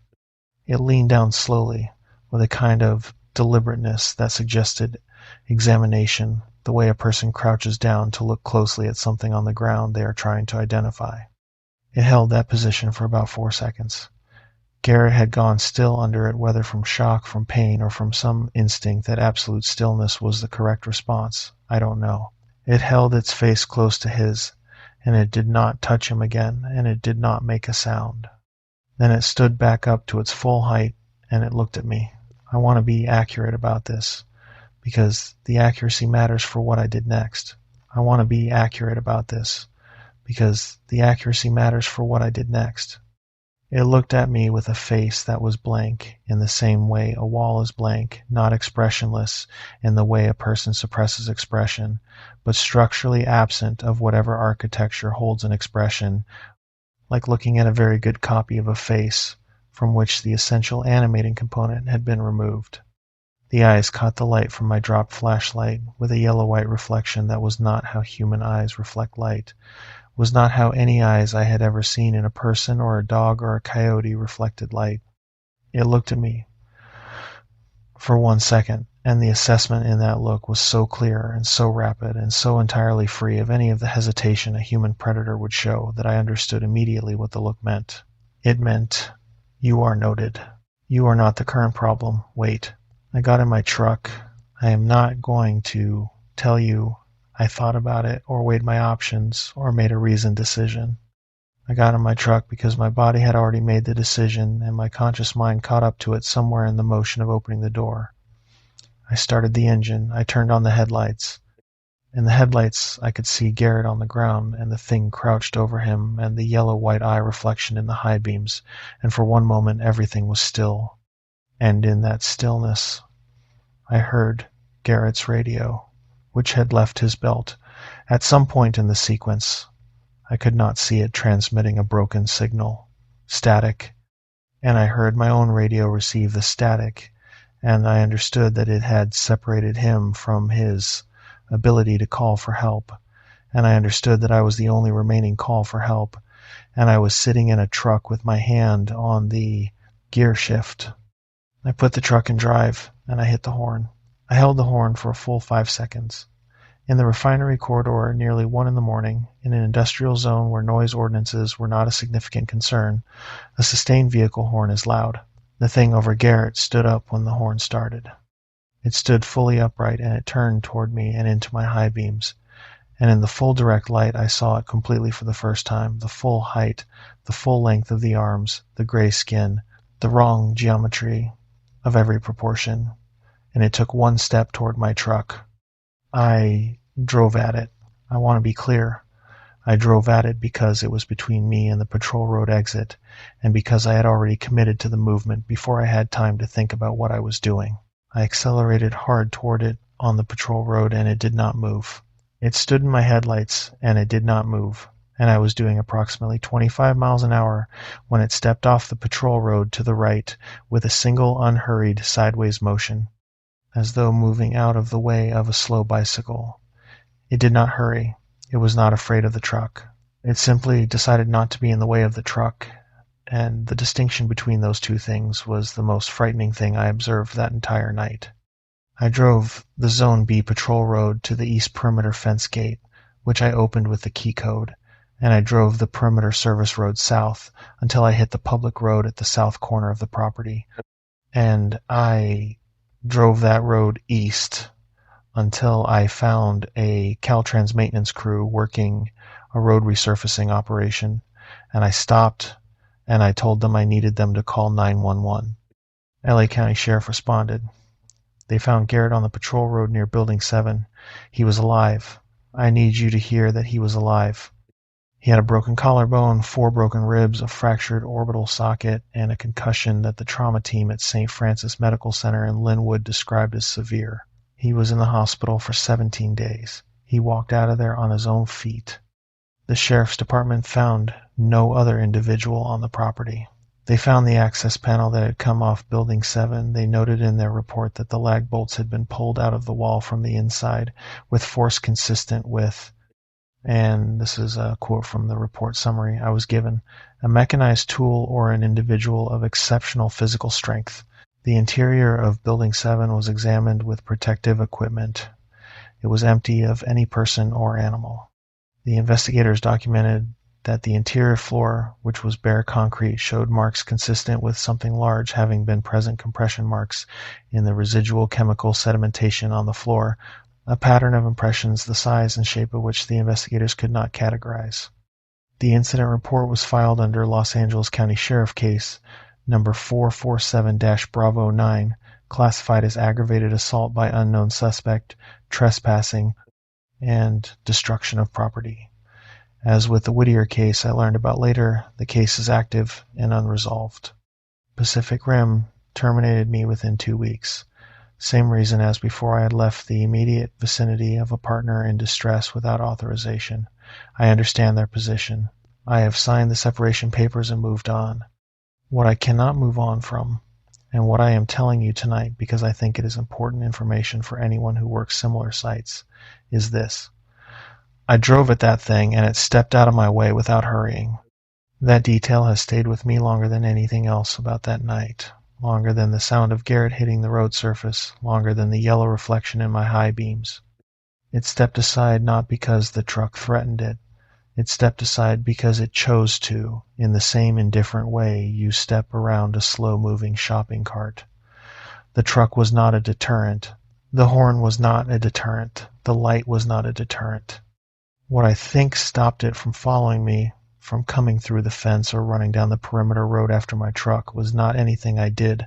I think it stopped because it had already done what it intended to do on that property that night, and I was not part of that intention, and chasing me would have been an inefficiency it saw no reason to commit to. I was fortunate enough to be irrelevant to it. Garrett was not. There is one other thing I need to tell you before I close this account. About 3 weeks after the incident, a man came to see me at my apartment in Hawthorne.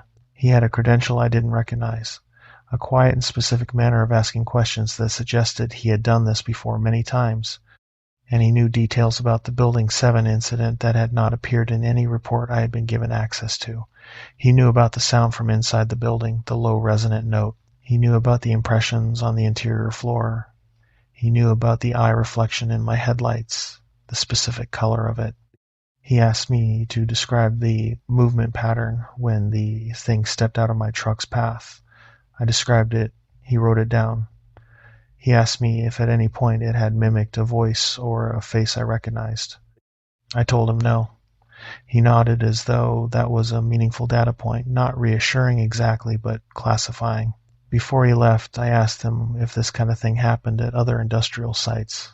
He thought about that for a moment, and then he said that the Carson and Wilmington industrial corridors had a documented history of incidents going back to the 1980s, concentrated around sites adjacent to the port infrastructure and the refinery corridor, and that the pattern was consistent with territorial behavior, a return to familiar ground, a pattern of activity concentrated in specific structures within specific zones.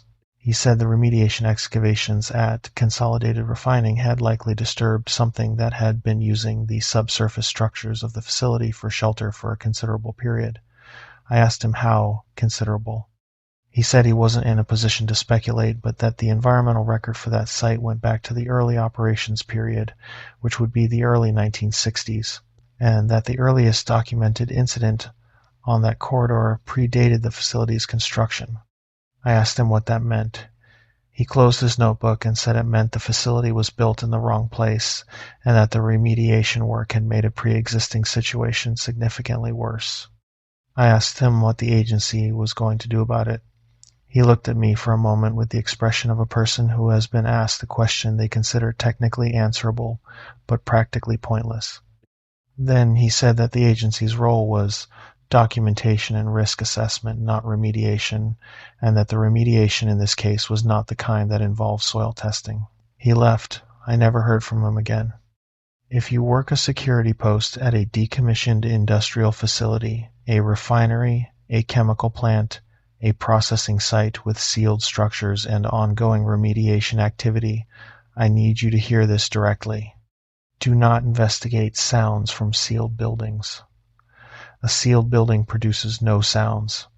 Anything you hear from a sealed structure is not a maintenance issue, and it is not an animal.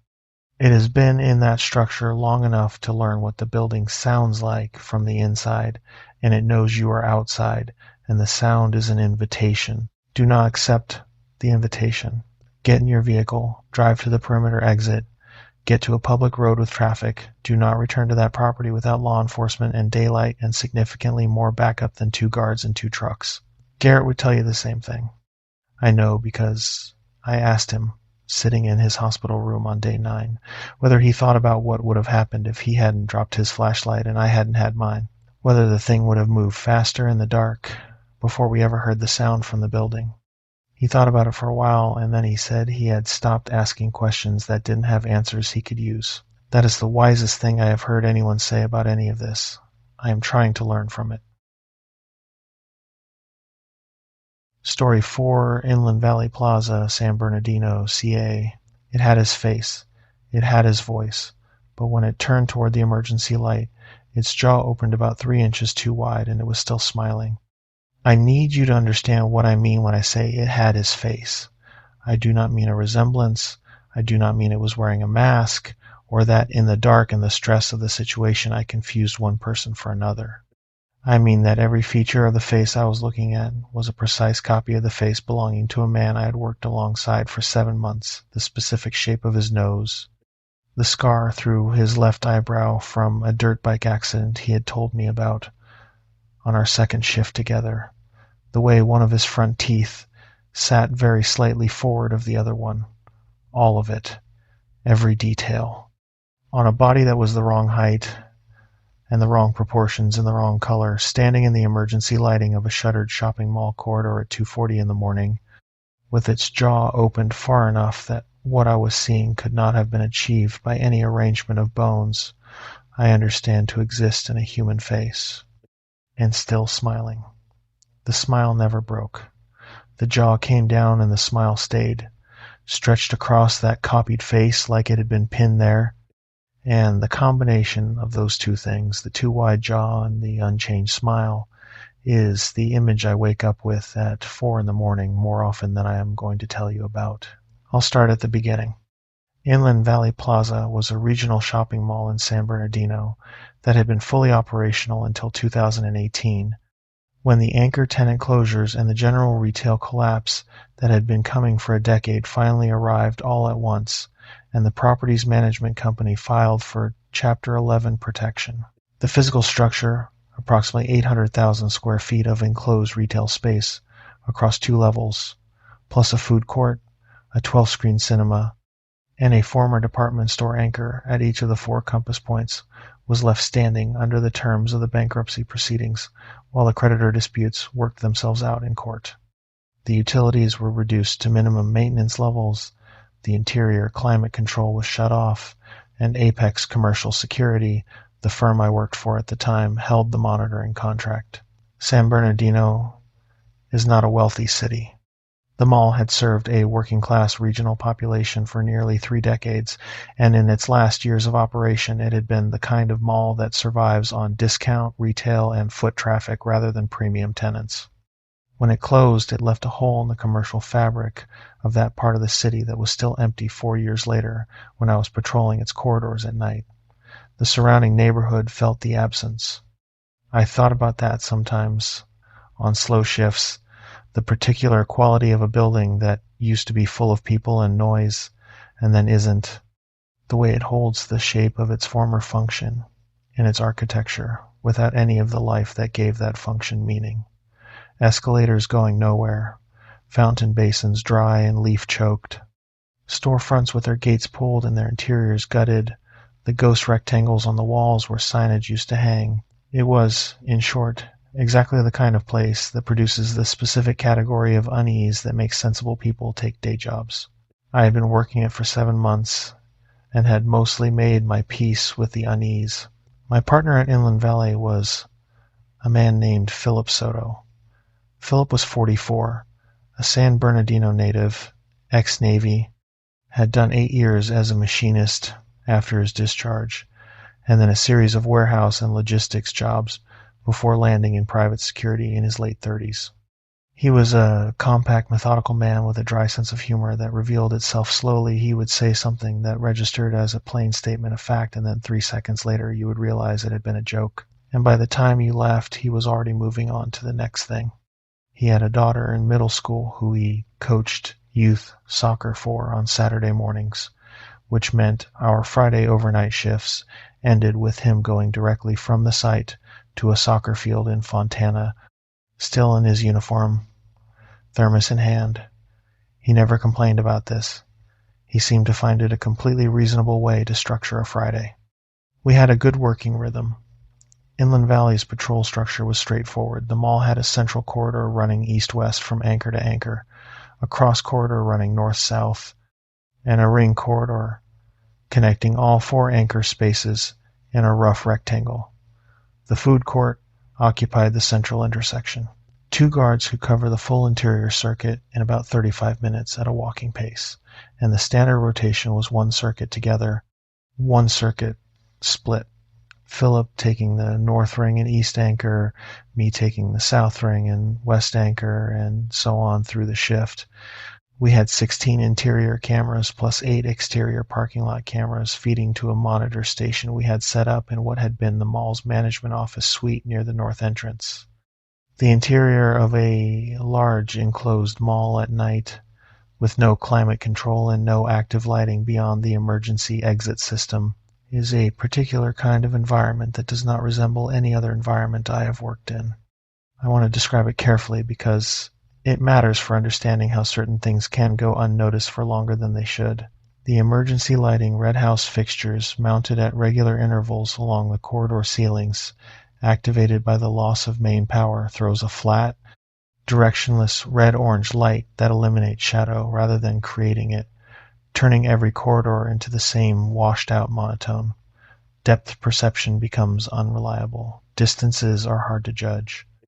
And the acoustic properties of a large enclosed space with tile floors and high ceilings and hundreds of empty storefronts opening off the main corridors produce an echo environment that is genuinely disorienting. Sounds arrive from unexpected directions, reflect off surfaces, combine and separate in ways that make locating a sound source by ear alone almost impossible. The storefronts themselves contributed to the unease in a way that was hard to articulate but consistent across every guard I spoke to who had worked the site. They opened off the main corridors at regular intervals, their security gates pulled down, their interiors dark behind the latticed metal, Some were fully gutted, stripped to bare concrete. Others still held fixtures, display racks, shelving systems, the occasional forgotten piece of signage. When you swept your flashlight past them on patrol, you caught brief, irregular glimpses of these interiors, shapes in the dark behind the gate lattice, and the mind tried to assemble them into recognizable objects and sometimes failed. And in the half second before the assembly resolved itself, there was a window of uncertainty that I had learned to manage, but never fully eliminate. I tell you all of this because, on the night in question, I spent a significant amount of time attributing things I should not have attributed to the building's acoustic and visual properties. The building gave me reasons to explain things away. I took those reasons longer than I should have. The exterior of the building was not, by itself, problematic. The parking lot was large and flat and well delineated, the perimeter fencing intact, and the few trespass incidents we had dealt with in my 7 months at the site had all been straightforward teenagers, finding their way through a gap in the east fence looking for somewhere to hang out. The occasional unhoused individual who had identified an unlocked service entrance. Nothing violent, nothing that required more than a radio call and a patient conversation at the perimeter gate. The interior of the building was a different matter. I want to be precise about this because I think it is relevant to what eventually happened. The interior of a large enclosed mall at night, with no climate control and no active lighting beyond the emergency exit system, is a particular kind of environment that does not resemble any other environment I have worked in. The emergency lighting red house fixtures mounted at regular intervals along the corridor ceilings, activated by the loss of main power, throws a flat, directionless red-orange light that eliminates shadow rather than creating it, turning every corridor into the same washed-out monotone. Depth perception becomes unreliable, distances are hard to judge, and the acoustic properties of a large enclosed space with tile floors and high ceilings and hundreds of empty storefronts opening off the main corridors produce an echo environment that is genuinely disorienting. Sounds arrive from unexpected directions, reflect off surfaces, combine and separate in ways that make locating a sound source by ear alone almost impossible. I tell you this because on the night I am describing, when I began to hear things I could not account for, I spent a significant amount of time attributing them to the acoustic properties of the building. I told myself this for longer than I should have. The date was a Saturday in early October. The Santa Ana winds had been running for 3 days, the kind of sustained offshore flow that pushes the humidity out of Southern California and leaves the air dry and electrically charged, the kind of weather that makes people edgy without knowing why. The temperature inside the mall was noticeably warmer than outside. The sealed building had been holding the week's heat without any ventilation, and the air had a stale, faintly chemical quality from the old retail carpeting and the dry fountain basin sediment, and whatever the gutted storefronts were off-gassing into the enclosed space. We checked in at 9 p.m., ran the opening circuit together, logged everything clear. The cinema wing at the east end had a persistent issue with a propped fire door. Something in the door's closer mechanism had been failing for weeks, and the door would not seat properly, leaving a half-inch gap that set off the alarm panel every few days. I flagged it for maintenance again in the log. Philip noted that the fountain basin in the central intersection had accumulated a new layer of dust and debris, and that someone had been in there. There were footprints in the basin dust that neither of us had made. Recent, probably within the last 48 hours. Flat-soled shoes, average size, walking in a loop around the basin perimeter. We photographed it and logged it as probable trespasser activity from the previous overnight. At 11:40 p.m., on the split rotation, I was covering the south ring corridor when I heard Philip's voice from the direction of the west anchor space. He was asking me if I had my radio on. This was slightly odd because the radio was on and he had checked in 15 minutes earlier without issue. I keyed my radio and told him yes, I was receiving him. He said he had tried to raise me twice from the west anchor and gotten no response. I told him I had not received any prior transmissions. He said copy, possible dead spot. He was continuing north. I said copy. I finished the south ring and came back up through the central food court intersection toward the management office. The footprints in the fountain basin were, as we had logged them, the looping pattern around the perimeter, flat-soled, average-sized. I shone my flashlight across them to confirm, and as I did, I noticed something I had not registered on the first pass. The loop pattern wasn't random. The footprints circled the basin once in a consistent direction, and then a second set of prints, deeper and more widely spaced, longer stride, more weight. Something moving fast came from the corridor mouth and intersected the looping prints. At the south edge of the basin, the two sets of prints overlapped there, and then the deeper, longer strided prints went back toward the corridor mouth, and the looping prints stopped. I stood over this for a moment. Philip and I had both seen this basin less than 3 hours earlier, and neither of us had noted two sets of prints, which meant these were fresh made during the shift after our opening circuit, which meant someone or something was inside the building right now. I radioed Philip, told him what I was looking at in the basin, and told him we needed to run a joint circuit before proceeding. He said copy and gave his position as the northwest anchor space, heading toward the north corridor. I said I would meet him at the north-central junction in 5 minutes. I walked the central east-west corridor toward the north-central junction. The emergency lighting turned the corridor into that flat red-orange wash, the empty storefronts opening off both sides with their pull-down security gates and their dark interiors. My flashlight swept the standard pattern, left wall, right wall ahead, and I kept my pace steady, the rhythm of a route I had walked hundreds of times. I was about 2/3 of the way to the junction when I heard footsteps, not from in front of me, from behind me, from the direction of the food court, following at a distance I estimated at about 40 feet based on the echo. Measured, regular footsteps, one person's pace, not hurrying. I stopped walking. The footsteps stopped. I stood still for 3 full seconds, listening to the building settle around me, the distant hum of the emergency lighting transformers, the dry Santa Ana wind pressing against the exterior walls. Then I took 2 deliberate steps forward, 2 footsteps behind me, same interval. I stopped again. Silence. The acoustic properties of the building, I told myself. Echo from my own footsteps, arriving at a delay off the curved food court ceiling. I had experienced this before. In this building, it was a genuine documented feature of the space, the kind of thing that disoriented new guards on their first week until they learned to account for it. I held that explanation in my head and resumed walking, and I did not look behind me.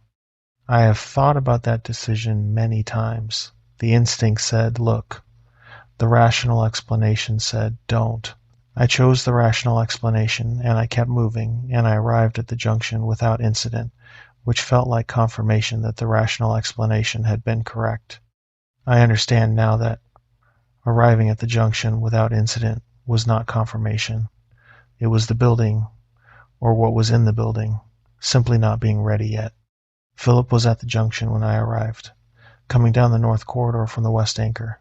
He looked normal uniform, flashlight, radio, the same compact and unhurried manner.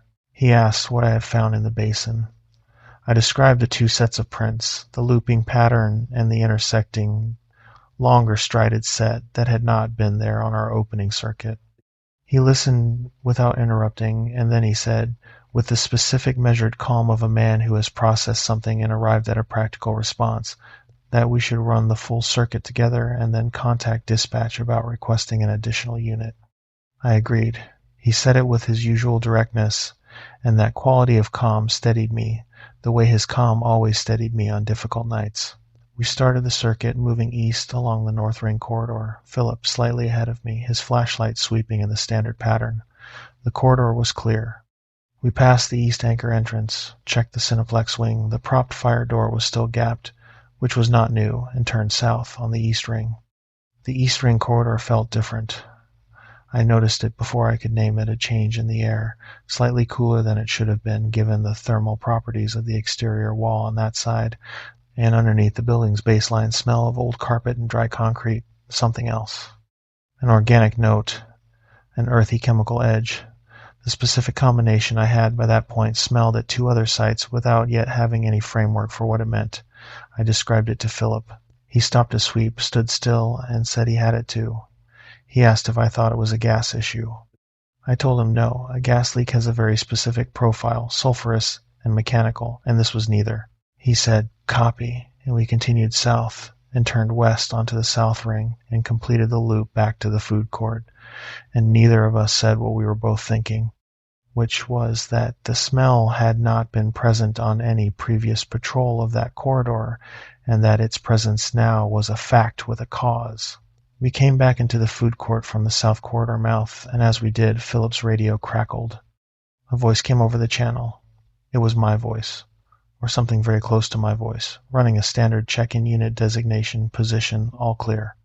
I heard Philip's radio receive it, and I watched Philip look at his radio and then look at me, because I was standing right next to him and my radio was on my belt, and I had not made that transmission. We stood there for a moment. I keyed my own radio and told dispatch that transmission was not from me. Our unit had not made that check-in. Please confirm receipt. Dispatch said they had received a standard check-in from our unit designation 30 seconds prior, position logged as East Ring Corridor. We were not in the East Ring Corridor. We had left the East Ring Corridor 4 minutes earlier. Philip said quietly that we needed to leave. Not escalate, not investigate, not clear the building. Leave. I agreed with him completely, and we turned for the north entrance. The north entrance was at the far end of the north corridor, about 300 feet from the food court junction. We walked it fast. Not running, the footing was uneven in places, the emergency lighting unreliable for depth, and running in that corridor in that light was a good way to go over on an ankle and be unable to walk out at all. But fast. Philip slightly ahead, my flashlight on the corridor ahead of us, his on the spaces to either side. We were maybe 120 feet from the entrance when Philip stopped. He stopped so abruptly that I nearly walked into him. I pulled up and looked past his shoulder at what he had stopped for. There was someone standing in the corridor between us and the north entrance. The figure was standing in a pool of the emergency lighting about 80 feet ahead of us, facing us, and it was wearing Philip's uniform. Same dark Apex commercial security jacket, same dark cargo trousers, same boots. Philip's build, the compact frame, the width across the shoulders, Philip's posture. It was standing completely still, hands at its sides, facing us directly, and the emergency lighting was just sufficient for me to see its face. It was Philip's face. The real Philip was standing next to me, body temperature, breathing, casting a shadow in my flashlight beam. I could hear him breathing. The thing in the corridor 80 feet away had Philip's face, and Philip's body, and Philip's uniform, and it had not been there 20 seconds before. Neither of us spoke, neither of us moved. The thing in the corridor tilted its head, very slowly, a few degrees to the left, the way a person tilts their head when they are listening to something just outside the range of comprehension. It held that angle for about 5 seconds. Then it opened its mouth. It said Philip's name, in my voice. The specific register of my voice when I am addressing Philip directly on a shift, not radio voice, not formal, just the way I say his name when I am talking to him and we are standing close together. My voice, saying his name, coming out of a mouth, wearing his face. Philip made a sound beside me. A controlled sound, the kind that comes from a man with Navy discipline who has just had every instinct he possesses light up simultaneously. He did not break. He stood there and he made that sound and he did not run. And I'm grateful for that, because if he had run, I think I would have too. And I think that would have been a very serious mistake. I put my hand on his arm and I applied pressure backward, away from the thing in the corridor, toward the food court, toward the south entrance, toward any exit that was not the one currently occupied. The thing in the corridor watched us start to move backward, and then it smiled. I had seen no expression on its face until that moment. The Philip face had been neutral, a copy without the warmth of the original, the same structural absence I would later recognize from what the Whittier guard had described to me about the face on the mausoleum steps. And then the smile came, and I wish I could tell you the smile made it look more human, because then at least the progression would make sense. It did not make it look more human. It made it look like something that had been told about smiling, and had executed the mechanics without understanding the function. And then it opened its jaw, slowly, deliberately. The smile stayed exactly as it was, the upper lip fixed, the copied teeth visible, and the jaw descended below it, in a movement that had no terminus I could identify, that continued past the point where a human jaw has bone and muscle and ligament to resist it, until the lower jaw was somewhere below where a chin should be, and the mouth was an opening that should not have been able to exist on a human face. 4 inches, maybe 5. The smile stayed. The eyes were fixed on us. The jaw continued its slow, deliberate descent, unhurried, without any indication of effort or pain, because whatever was operating that jaw was not experiencing either of those things. It held the position, 5 inches of open jaw, Philip's smile pinned across the top of it, eyes on us in the flat red-orange of the emergency lights. Then it stepped forward. I will tell you what happened in the next 90 seconds, as efficiently as I can, because I have been over it enough times that the efficiency is the only way I can get through it. We ran. The decision not to run had been correct up to the moment the thing moved, and then it became irrelevant. We ran south through the food court, back down the south ring the way we had come, and Philip knew the south entrance layout from 7 months of joint patrol, and he hit the emergency exit bar without breaking stride, and the door opened, and the alarm sounded a flat electronic shriek that filled the mall interior, and ricocheted off the parking lot, asphalt, and the building exterior in overlapping waves, and we were outside in the Santa Ana heat and the dry electric dark of the parking lot. I turned when we hit the asphalt. Old instinct, bad instinct, I know. I turned and looked back at the south entrance door as it swung shut on its hydraulic closer and seated in the frame. The wire glass panel on the door showed the corridor beyond it, the flat red-orange emergency light, the empty floor, nothing. The alarm continued to scream from inside the building. It was the loudest sound on that street, and the street was not empty. I could already see lights coming on in the commercial properties along the frontage road, a truck slowing on the boulevard, the distant cascade of a car alarm triggered by the sound pressure, public noise, human attention pulling toward the building from the outside. I understood in that moment, standing in the hot, dry wind with the alarm ringing through the glass, why we had been allowed to reach the exit. The thing in that corridor had let us get to the bar and push it, because the alarm was the consequence, and the alarm was the one thing it did not want. We ran to the management office vehicle lot, got into Philip's car, and I had my phone out calling dispatch before he had the engine started. I told dispatch we had a confirmed intruder, we had vacated the building, we needed law enforcement response at the south entrance immediately. San Bernardino PD responded with 2 units in 11 minutes. We met them in the parking lot. I gave a statement. Philip gave a statement. The responding officers cleared the building over the following 40 minutes with a 3rd unit that arrived as backup. They found no one inside. They found the footprints in the fountain basin. They found the East Ring corridor camera feed, which I had not yet reviewed from the management office monitor, showing a figure in the East Ring at the timestamp that corresponded to the false check-in dispatch had received a figure in what appeared to be a security uniform facing the camera, standing still. The camera was angled to capture the full corridor width. The figure occupied the left center of the frame, and it was completely motionless for the full 2 minutes and 17 seconds of its presence on the feed before it simply was not there anymore. No exit, no movement. Gone. The department's review noted the figure was not identifiable and that the uniform was consistent with Apex commercial security issue, but that no Apex employee had been logged as present in that section of the building at that time. The footage was retained. The case was filed as trespassing and impersonation under San Bernardino case number 112-Delta44 and marked for follow-up. The follow-up, as far as I have been able to determine, has not occurred. I left Apex Commercial Security 6 weeks after that shift. Not terminated this time, I resigned. Philip resigned the same week. We had a conversation about it in the parking lot of a diner in Redlands on a Tuesday afternoon, and it was one of the most honest conversations I have ever had with another person. We did not talk about what the thing was, or where it came from, or what it wanted. We talked about the jaw. We talked about the smile that stayed while the jaw moved. We talked about the specific quality of hearing your own voice come out of a face that is not your face. Philip said that what bothered him most in the weeks since the incident was not the fear.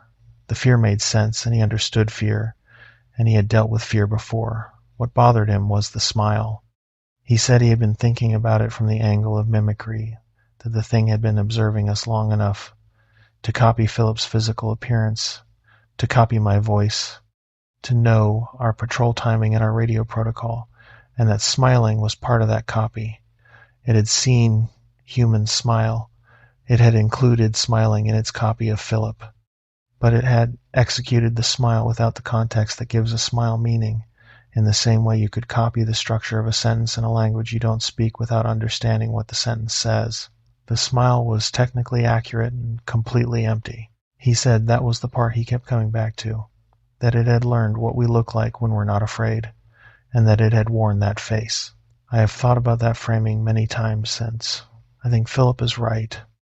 I think what we saw in that corridor was something that had been watching for long enough to understand that the appearance of safety, a familiar face, a familiar voice, a familiar uniform was more effective at closing distance than any other approach. It had learned to look like the thing we would walk toward rather than the thing we would run from. If you work an interior overnight, post a mall, a convention center, a large enclosed commercial space that has been shuttered or partially decommissioned, I want you to take this seriously. If your radio receives a check-in that you did not make, do not investigate. If you see your partner ahead of you in a corridor when you know your partner is behind you, do not approach. If something wearing a known face is ahead of you on the only route to the exit, do not go toward it. Find another exit. Every large commercial building has secondary exits, emergency exits, maintenance access points. Find one, use it, get to the parking lot, get to the perimeter, get to a road. The thing we saw that night let us leave. I have spent a long time wondering why. The closest I have come to an answer is that the exit gave us the alarm, and the alarm was a sound it did not want, and that tells you something about the one deterrent that seems to matter: noise. Public noise. The kind that draws human attention from outside the building inward. Trip an alarm. Hit a horn. Make a sound that means people are coming. It may not stop what is already in motion, but it changes the calculation. Story 5, Ridgecrest Tower Site 7, Riverside County, CA. The body cam footage shows it standing over him for 4 full minutes before it looks directly into the lens. The last frame before the feed cuts is the only reason the department knows what they're dealing with, and they still won't say it out loud. I was the one who pulled that footage. I was the one who sat in a conference room at the Riverside County Sheriff's Substation in Hemet and watched it on a department laptop with a deputy and a man from an agency I had never heard of sitting on either side of me. And I was the one who identified what was in the last frame before the feed went dark. The deputy said nothing when I told him what I was looking at. The man from the agency wrote something in a small notebook and asked me to describe it again in more detail. I described it again. He wrote more. He has never contacted me since, and I have never been able to find any record of the agency he claimed to represent. I have a copy of that footage. I am not going to tell you how I got it, because the answer to that question involves a decision I made that I am not entirely comfortable defending, and because the person who helped me get it has a family and a career, and I am not going to complicate either of those things. What I will tell you is that the footage exists. It is exactly what I described in that conference room. And the department's decision not to release it publicly is one that I have spent 14 months trying to understand and failing. What I can release is this account, my account firsthand of the night at Tower Site 7. Everything the footage shows and everything the footage doesn't show, because there is a substantial portion of that night that the body cam did not capture and that only I can tell you about. I will start with the site. Ridgecrest Communications operated a network of hilltop cellular relay towers across inland Southern California, primarily in Riverside and San Bernardino counties. The towers were positioned on high ground ridgelines, hilltops, elevated plateaus to maximize signal range across the broad, sparsely populated terrain of the inland region. Tower Site 7 was one of the more remote installations in the network, sitting on a granite ridge at approximately 3,400 feet of elevation in the hills northeast of Hemet, accessible by a single unpaved service road that wound up the south face of the ridge for about 2.5 miles from the highway. The site itself was compact, a chain-link equipment compound roughly 60 feet square, containing the tower structure, 2 equipment shelters, a backup generator housing, and a grounding array. Outside the compound, a small gravel lot provided parking for the service vehicles that came up for maintenance. The compound was lit by 2 LED floodlights on the tower base that activated on a timer at dusk. The site had been subject to repeated vandalism and equipment theft over the preceding year. Copper grounding cables, battery backup components from the equipment shelters. On one occasion, the access door of the main shelter had been forced and the interior partially ransacked. Though nothing of significant value had been taken, the most useful components were secured in locked interior racks that the vandals had not penetrated. Ridgecrest's insurance carrier had, after the third incident, required the company to establish on-site overnight security as a condition of continued coverage. Ridgecrest had contracted with Pacific Rim Security Solutions, the same firm I had been with since leaving Apex, and I had drawn the Tower Site 7 assignment in early spring of the year I am describing. The assignment structure was unusual relative to my previous posts. The site was too remote and too small for a 2-person patrol. To be practical, there was nothing to patrol in a 60-foot compound on a hilltop. The standard assignment was a single guard, 1 vehicle, stationed at the site from 8 p.m. to 6 a.m. You sat in your truck, you monitored the compound perimeter, you logged any activity, and you called it in if something happened. The isolation was the main challenge. There was no cell service at the site. The tower relayed signal, but did not generate local coverage at its own base, which was a fact I found grimly funny every time I thought about it. Communication was via a satellite-linked radio system that Pacific Rim had installed in the guard vehicle, range and reliability dependent on atmospheric conditions. On good nights, the system was reliable. On bad nights, you had static. I had been assigned to Tower Site 7 for 11 weeks before the night I am describing. In that time, I had dealt with 2 confirmed vandalism attempts, both in the early weeks of the assignment, before word apparently got around that someone was now sleeping up there, and a significant amount of nothing. I had become familiar with the particular quality of silence on that ridge, which was different from urban or suburban silence in the way that genuine wilderness silence is different, not the absence of sound, because there was always something. The wind through the chemise and scrub oak, the creak of the tower in gusts, the occasional coyote in the draws below, but an absence of human sound that, once you were accustomed to it, had a specific and not unpleasant quality. I had started bringing books. I had started watching the stars, which at 3,400 feet above the light-polluted basin were extraordinary. I had settled into the post. In retrospect, I had settled in enough to stop paying the kind of attention the site required. That is not an excuse. It is an explanation of the specific failure that preceded what happened. My partner in the formal sense did not exist. The post was solo. But on the night in question, I was not entirely alone. A Ridgecrest maintenance technician named Walt Curry had been dispatched to the site that afternoon to perform a scheduled firmware update on the relay equipment, a procedure he expected to take 4 to 6 hours. He was still on site when I arrived at 8 p.m., working in the main equipment shelter, and his truck was parked in the gravel lot beside mine. Walt was a veteran field technician in his mid-50s. Salt and pepper beard, the economical manner of someone who has spent decades working alone on hillsides and has made a complete peace with his own company. We had crossed paths twice before at the site during earlier maintenance visits.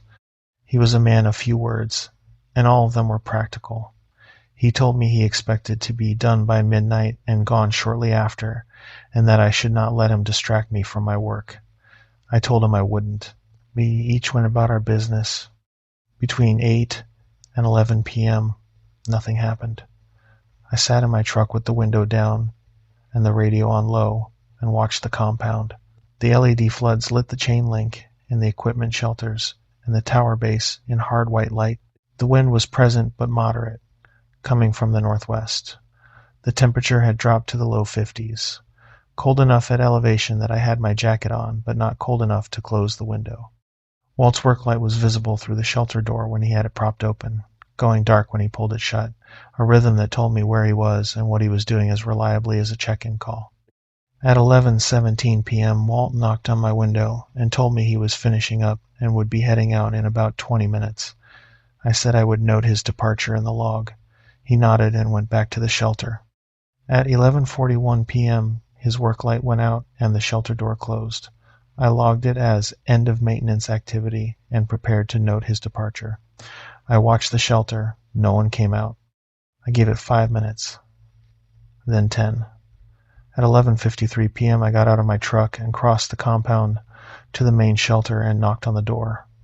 No response. I tried the handle unlocked and opened it. The shelter was empty. The equipment racks were illuminated with their standard indicator lights, the firmware update apparently complete. Walt's tools and his tablet were gone. The shelter was clean and orderly and empty. I went back outside and looked at the gravel lot. Walt's truck was still there. I stood next to my truck, and I looked at the compound, the equipment shelters, the generator housing, the tower structure. I looked at the gate, which I had not opened since arriving. It was locked from the inside by the deadbolt that only the key ring on my belt could operate. The deadbolt was engaged. The gate was closed. The chain link perimeter was intact in every direction I could see. Walt Corey was not in the compound. His truck was in the lot. The gate was locked. He had not walked out past me. My truck was positioned to cover the gate, and I had been in it, awake, for the preceding 3 hours. I radioed dispatch on the satellite system and told them I had a possible missing person situation at Tower Site 7, a Ridgecrest technician who had been present on site, whose vehicle was still present, but who I could not locate within the compound or on the access road. Dispatch said they would contact Ridgecrest's after-hours line to confirm Walt's status and would call back. The system gave me a burst of static and then went quiet in the way that meant the atmospheric window had shifted. I put my radio on the truck roof and I stood in the compound under the LED floods and I listened. The wind moved through the chemise on the hillside below the south fence. The tower creaked once in a gust. The generator ran its steady low hum from the northwest corner. The LED floods produced their faint electrical buzz, the kind you stopped consciously registering after a few nights, but that was always present in the background. I stood with all of that, and I filtered through it, and I found what I was looking for underneath it, the way you find a sound you are specifically listening for in a room full of noise. The sound was coming from the northwest corner of the compound, behind the generator housing. Low, rhythmic, not mechanical. The generator's hum was a constant tone, and this was not constant. It had the slight irregularity of a biological process, the small variations in rate and depth that a machine does not produce, but a living respiratory system does. Something breathing. Something that was not breathing normally, that was breathing with the controlled deliberateness of a system that was managing itself, applying effort to a process that should have been automatic. I told myself it was an animal, a coyote that had found a way through the fence and gotten itself into the tight space between the generator housing and the north perimeter. I had seen coyotes at the site before, in the scrub below the fence line. The explanation was available, and I took it, and I crossed the compound toward the generator housing with my flashlight up. I came around the east corner of the generator housing with my light leading, and I looked into the alley and I stopped. Walt was in the alley between the housing and the north fence. He was on the ground, on his back, arms at his sides, looking up at the sky. He was alive. I could see the rise and fall of his chest, the slow and deliberate breathing I had heard from across the compound. His eyes were open. He was not moving. His tools and his tablet were arranged neatly beside him on the gravel. his tablet propped against the housing wall, his tool roll unrolled and laid flat next to his right hip, every tool in its pocket. The arrangement was precise. The precision of it was the first thing that told me the situation was not a medical event. A man who has a cardiac episode or a stroke does not set his tools down first. And nobody had arranged those tools. Nobody who had come into the compound through the gate. Standing over him, facing away from me, was the thing I am going to describe now. It was tall. The specifics of its height were hard to assess in the narrow alley, because it was crouched slightly at the hips and shoulders, not fully upright, with the top of its head perhaps 6 inches below the lowest edge of the generator housing roof. If it had been standing fully upright, I estimate it would have cleared 7 feet. The build was lean in the way a stripped structure is lean, no excess anywhere, every component functional, nothing suggesting the soft variability of a human body. The arms hung at the sides with the hands at mid-thigh, the fingers slightly spread, the fingers too long. The skin across the back of the hands and the back of the neck, the only skin I could see from my angle, was the gray-white of old ash, of bone left in the open too long. It was wearing clothing or something that looked like clothing from a distance, dark, fitted, the kind of generic dark clothes that no one would look at twice from across a parking lot. It was standing over Walt, with its face directed down at his face, holding a position of absolute stillness that was wrong in a way that had nothing to do with movement and everything to do with the quality of the stillness, not the stillness of a person standing still, but the stillness of something that did not need to move, that had arrived at a position and saw no reason to alter it, that was engaged in something that required proximity and directed attention and nothing else. I did not speak. I did not advance. I was holding my flashlight on it, and I was aware that the body cam was recording, and I was standing at the corner of the generator housing with 4 feet of gravel alley between me and the thing, and a man on the ground between the thing and the north fence, and the calculation I was running was simple and had only one viable answer. I said Walt's name. The thing did not move when I said his name. Walt's eyes tracked toward me. He was conscious. He could hear. He knew I was there, and he tried to move and could not. His arms staying at his sides, his legs flat, only his eyes moving in that specific and terrible way that suggests a person whose body is not responding to their intent. I said Walt's name a second time and took 1 step into the alley. The thing raised its head. Not turned raised. The head came up from its directed position over Walt's face in a single smooth vertical movement, like a sensor array reorienting, and then it turned, slowly. The way it turned was the way all of these things turn, the same rotation I had heard described by the Whittier Guard and the Wilmington Guard, and that I now understood was not a mannerism but a fundamental quality of how this category of thing moves without hurry, without any acknowledgement that the speed of the movement needs to correspond to the urgency of the situation, because the urgency of the situation does not register as urgency to whatever is operating the body. It turned, and it looked at me, and I had my flashlight full in its face, and I will tell you what I saw, and then I am going to move forward, because I cannot stay in that image any longer than necessary. The face was not Walt's face. The face was not anyone's face that I recognized.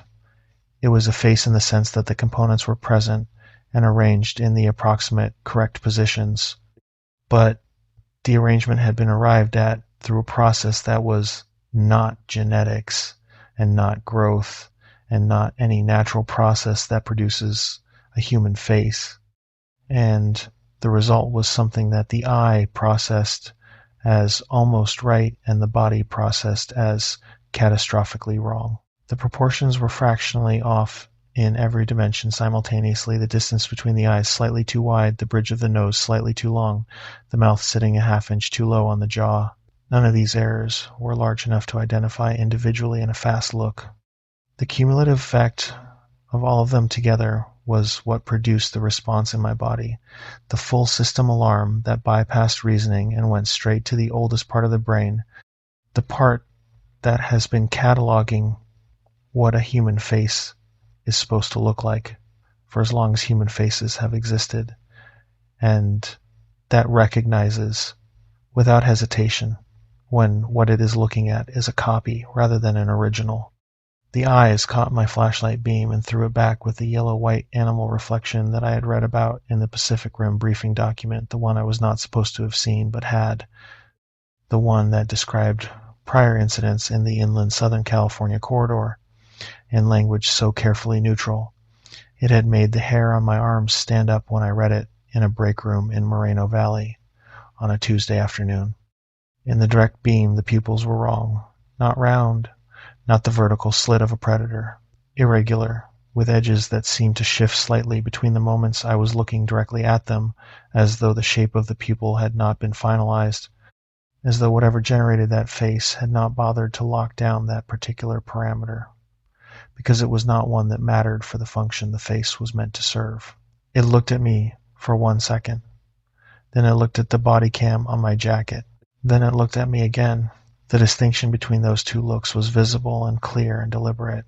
The angle of the gaze shifted from my face to a position approximately 8 inches lower and 4 inches to the right, the exact position of the body cam housing on my jacket. It held that angle for 2 full seconds, examining the camera with the same directed attention it had been applying to Walt's face in the alley. It had identified the camera. It had understood what the camera was, not as a threat, as a record. Then it took a step toward me. I ran. I am not going to frame that as a tactical decision, because it was not a tactical decision. It was a evacuation of the situation by the fastest available means, which was my legs. I cleared the alley at the corner of the generator housing, and I was across the compound and at my truck and in my truck, with the door locked and the engine running in what I believe was under 10 seconds, and I do not believe I have ever moved that fast in my life before or since. The compound floods were still on. I could see the full compound interior from the driver's seat. I sat with my hands on the wheel, and I watched the alley between the generator housing and the north fence, and I watched the open compound between the housing and my truck. Nothing came out of the alley. I waited 90 seconds, 2 minutes, 3. The compound was still under its floodlights. The tower stood at the center, its red aircraft warning light pulsing at the top with the steady rhythm it always pulsed, 1 flash every 2 seconds, casting a faint red wash across the top of the compound fence on each cycle. The wind moved through the chemise below the south fence with the same sound it always made. Nothing was different in the compound that I could see. Nothing moved between the generator housing and the gate. Nothing came to the gate. But I had been on that ridge long enough to know the compound sounds the way you know the sounds of your own apartment, every creak and tick and mechanical hum. The specific pattern of the wind through the scrub in a northwest flow versus a southwest flow. The way the tower groaned differently under a gust than under a steady pressure, and the compound sounded wrong. Not dramatically, not loudly. The generator hum was normal. The floodlight buzz was normal. The tower was silent in a way it should not have been silent in a northwest wind of that speed. There should have been a low resonance from the guy wire cables, a barely audible harmonic that I had cataloged on my first week at the site without knowing I was cataloging it. The cables were silent. The wind was moving. The cables were not responding to it. Something was against the tower. Something that had its mass against the cable anchors at the tower base, damping the vibration. I did not get out of the truck.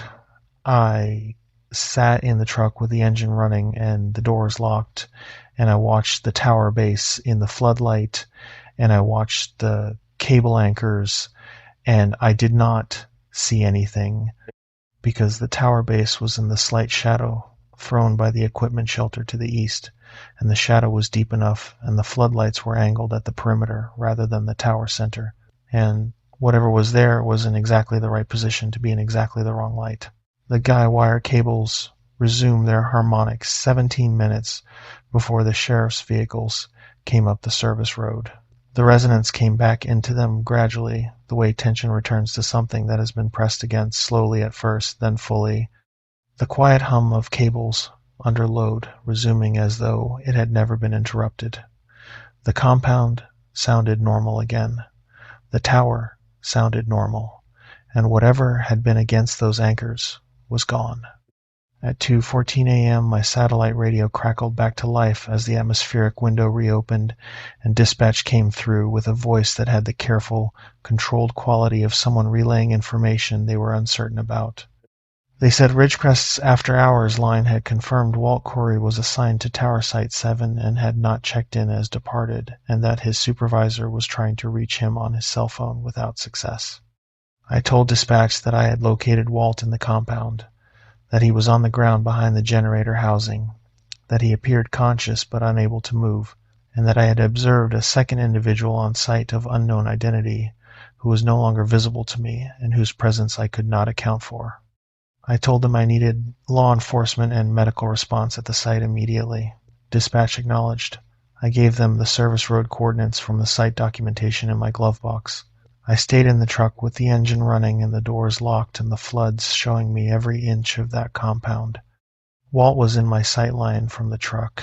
Through the gap between the generator housing and the east fence, I could see his feet and lower legs still on the ground, still not moving, but the feet shifted once, a small, involuntary movement, and I knew he was still there and still breathing. Riverside County Sheriff and a CAL FIRE medical unit reached the site at 3:41 a.m. Nearly 1.5 hours after my call. The service road added significant response time, and one of the sheriff's vehicles had taken the wrong fork in the dark and had to backtrack. They found Walt in the alley behind the generator housing. He was conscious and able to speak by the time the medical team reached him, but had no memory of leaving the equipment shelter or of anything that had occurred in the alley. He had a severe cervical sprain, bruising across his upper chest and shoulders consistent with sustained compression, and a stress response so acute that the attending paramedic initially suspected a cardiac event. He was airlifted from a flat section of the ridgeline to Riverside University Health System. He spent 4 days inpatient. The responding deputies cleared the compound and the surrounding perimeter. They found the north fence intact and undisturbed. They found no indication of how an additional person could have entered or exited the locked compound. They found on the gravel surface of the alley behind the generator housing a series of impressions in the accumulated dust and grit of the gravel that the senior deputy described in his notes as elongated, asymmetrical, not matching any boot or shoe type in his experience present on both sides of the position where Walt had been lying. They found the gate deadbolt, engaged from the inside. They could not explain it. The body cam footage was reviewed 48 hours after the incident at the Hemet substation. I have described the last frame before the feed cut. What precedes that last frame is 4 minutes and 12 seconds of footage showing the thing standing over Walt in the alley, completely motionless, its face directed down at his. 4 minutes and 12 seconds of stillness, and then in the final 6 seconds before the feed cuts, it raises its head, it turns, and it looks at the body cam on my jacket, not at me, at the camera. The distinction is visible in the footage. The angle of the gaze is slightly low and slightly centered in a way that tracks the camera housing specifically, not my face, not my eyes. It had identified the camera as a separate object of interest from the person wearing it. It had understood, in the moment of turning, that the camera was the thing that mattered, that whatever the camera saw would persist beyond the moment. The feed cuts 2 seconds after that look. Pacific Rim's technical team examined the unit and found no mechanical fault. The battery was charged, the storage was not full. The unit simply stopped recording at that moment and did not resume. The case was filed under Riverside County Sheriff Report number 881-Charlie66 as trespassing, criminal threat, and assault. Walt gave a statement. I gave a statement. The footage was classified as evidence. The case remains open. I left Pacific Rim Security Solutions 60 days after the incident. Not fired, not pressured.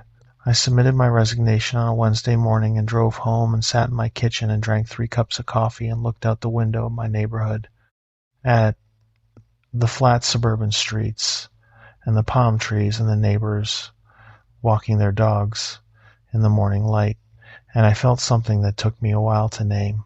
It was not relief. It was the specific feeling of having been near a thing that operates by its own logic in its own time and does not share any of the frameworks that make normal life feel stable, and the feeling of having stepped back from proximity to that thing and found that the normal frameworks were still there, the streets still flat, the palm trees still upright, the neighbors still walking their dogs. That feeling fades. I know it fades because it has been 14 months, and it is fading, and the distance between me and that ridgeline is getting smaller in my head even as it stays the same on a map. What does not fade is the image of it looking at the camera. Not at me, at the camera. Understanding that the camera was the record, and the record was what mattered beyond the moment. Understanding that about documentation. Understanding that about evidence. Understanding what a body cam is for. If you take one thing from this account, take this. Any post that puts you on a hilltop, on an elevated ridgeline, at a tower or antenna installation, in terrain that is genuinely remote, you are not in a position where population density and response time are on your side. You are on high ground that something else may have already decided is its high ground. The isolation that makes you good at that job is the same isolation that makes you inaccessible. The single most important thing you can have on a remote elevated post is an absolutely reliable way to call for help before you need it. Check your communication system at shift start. Check it at midnight. Know the response time. Know the road. And if your site has a maintenance technician who goes quiet and doesn't come out, do not go looking for him alone. Radio first. Lock your vehicle. Do not go past the corner of any structure where you cannot see what is on the other side before you commit to the angle. Do not commit to the angle. I have been asked by a few people who know this story whether I would go back, whether there is a dollar amount that would put me on that service road at dusk heading up toward that ridge. The answer is no. Not because I am certain the thing is still there. I don't know where it is, or where it goes, or what it does when it isn't standing over someone in an alley on a granite ridge in the hills above Hemet. I don't know any of that. I don't go back because the camera looked away first. And whatever looked back at that camera before the feed cut is the reason I sleep with the lights on, and the reason I check my locks twice, and the reason I am recording this account tonight instead of doing something easier. You should know what is up there. You should know what has been up there.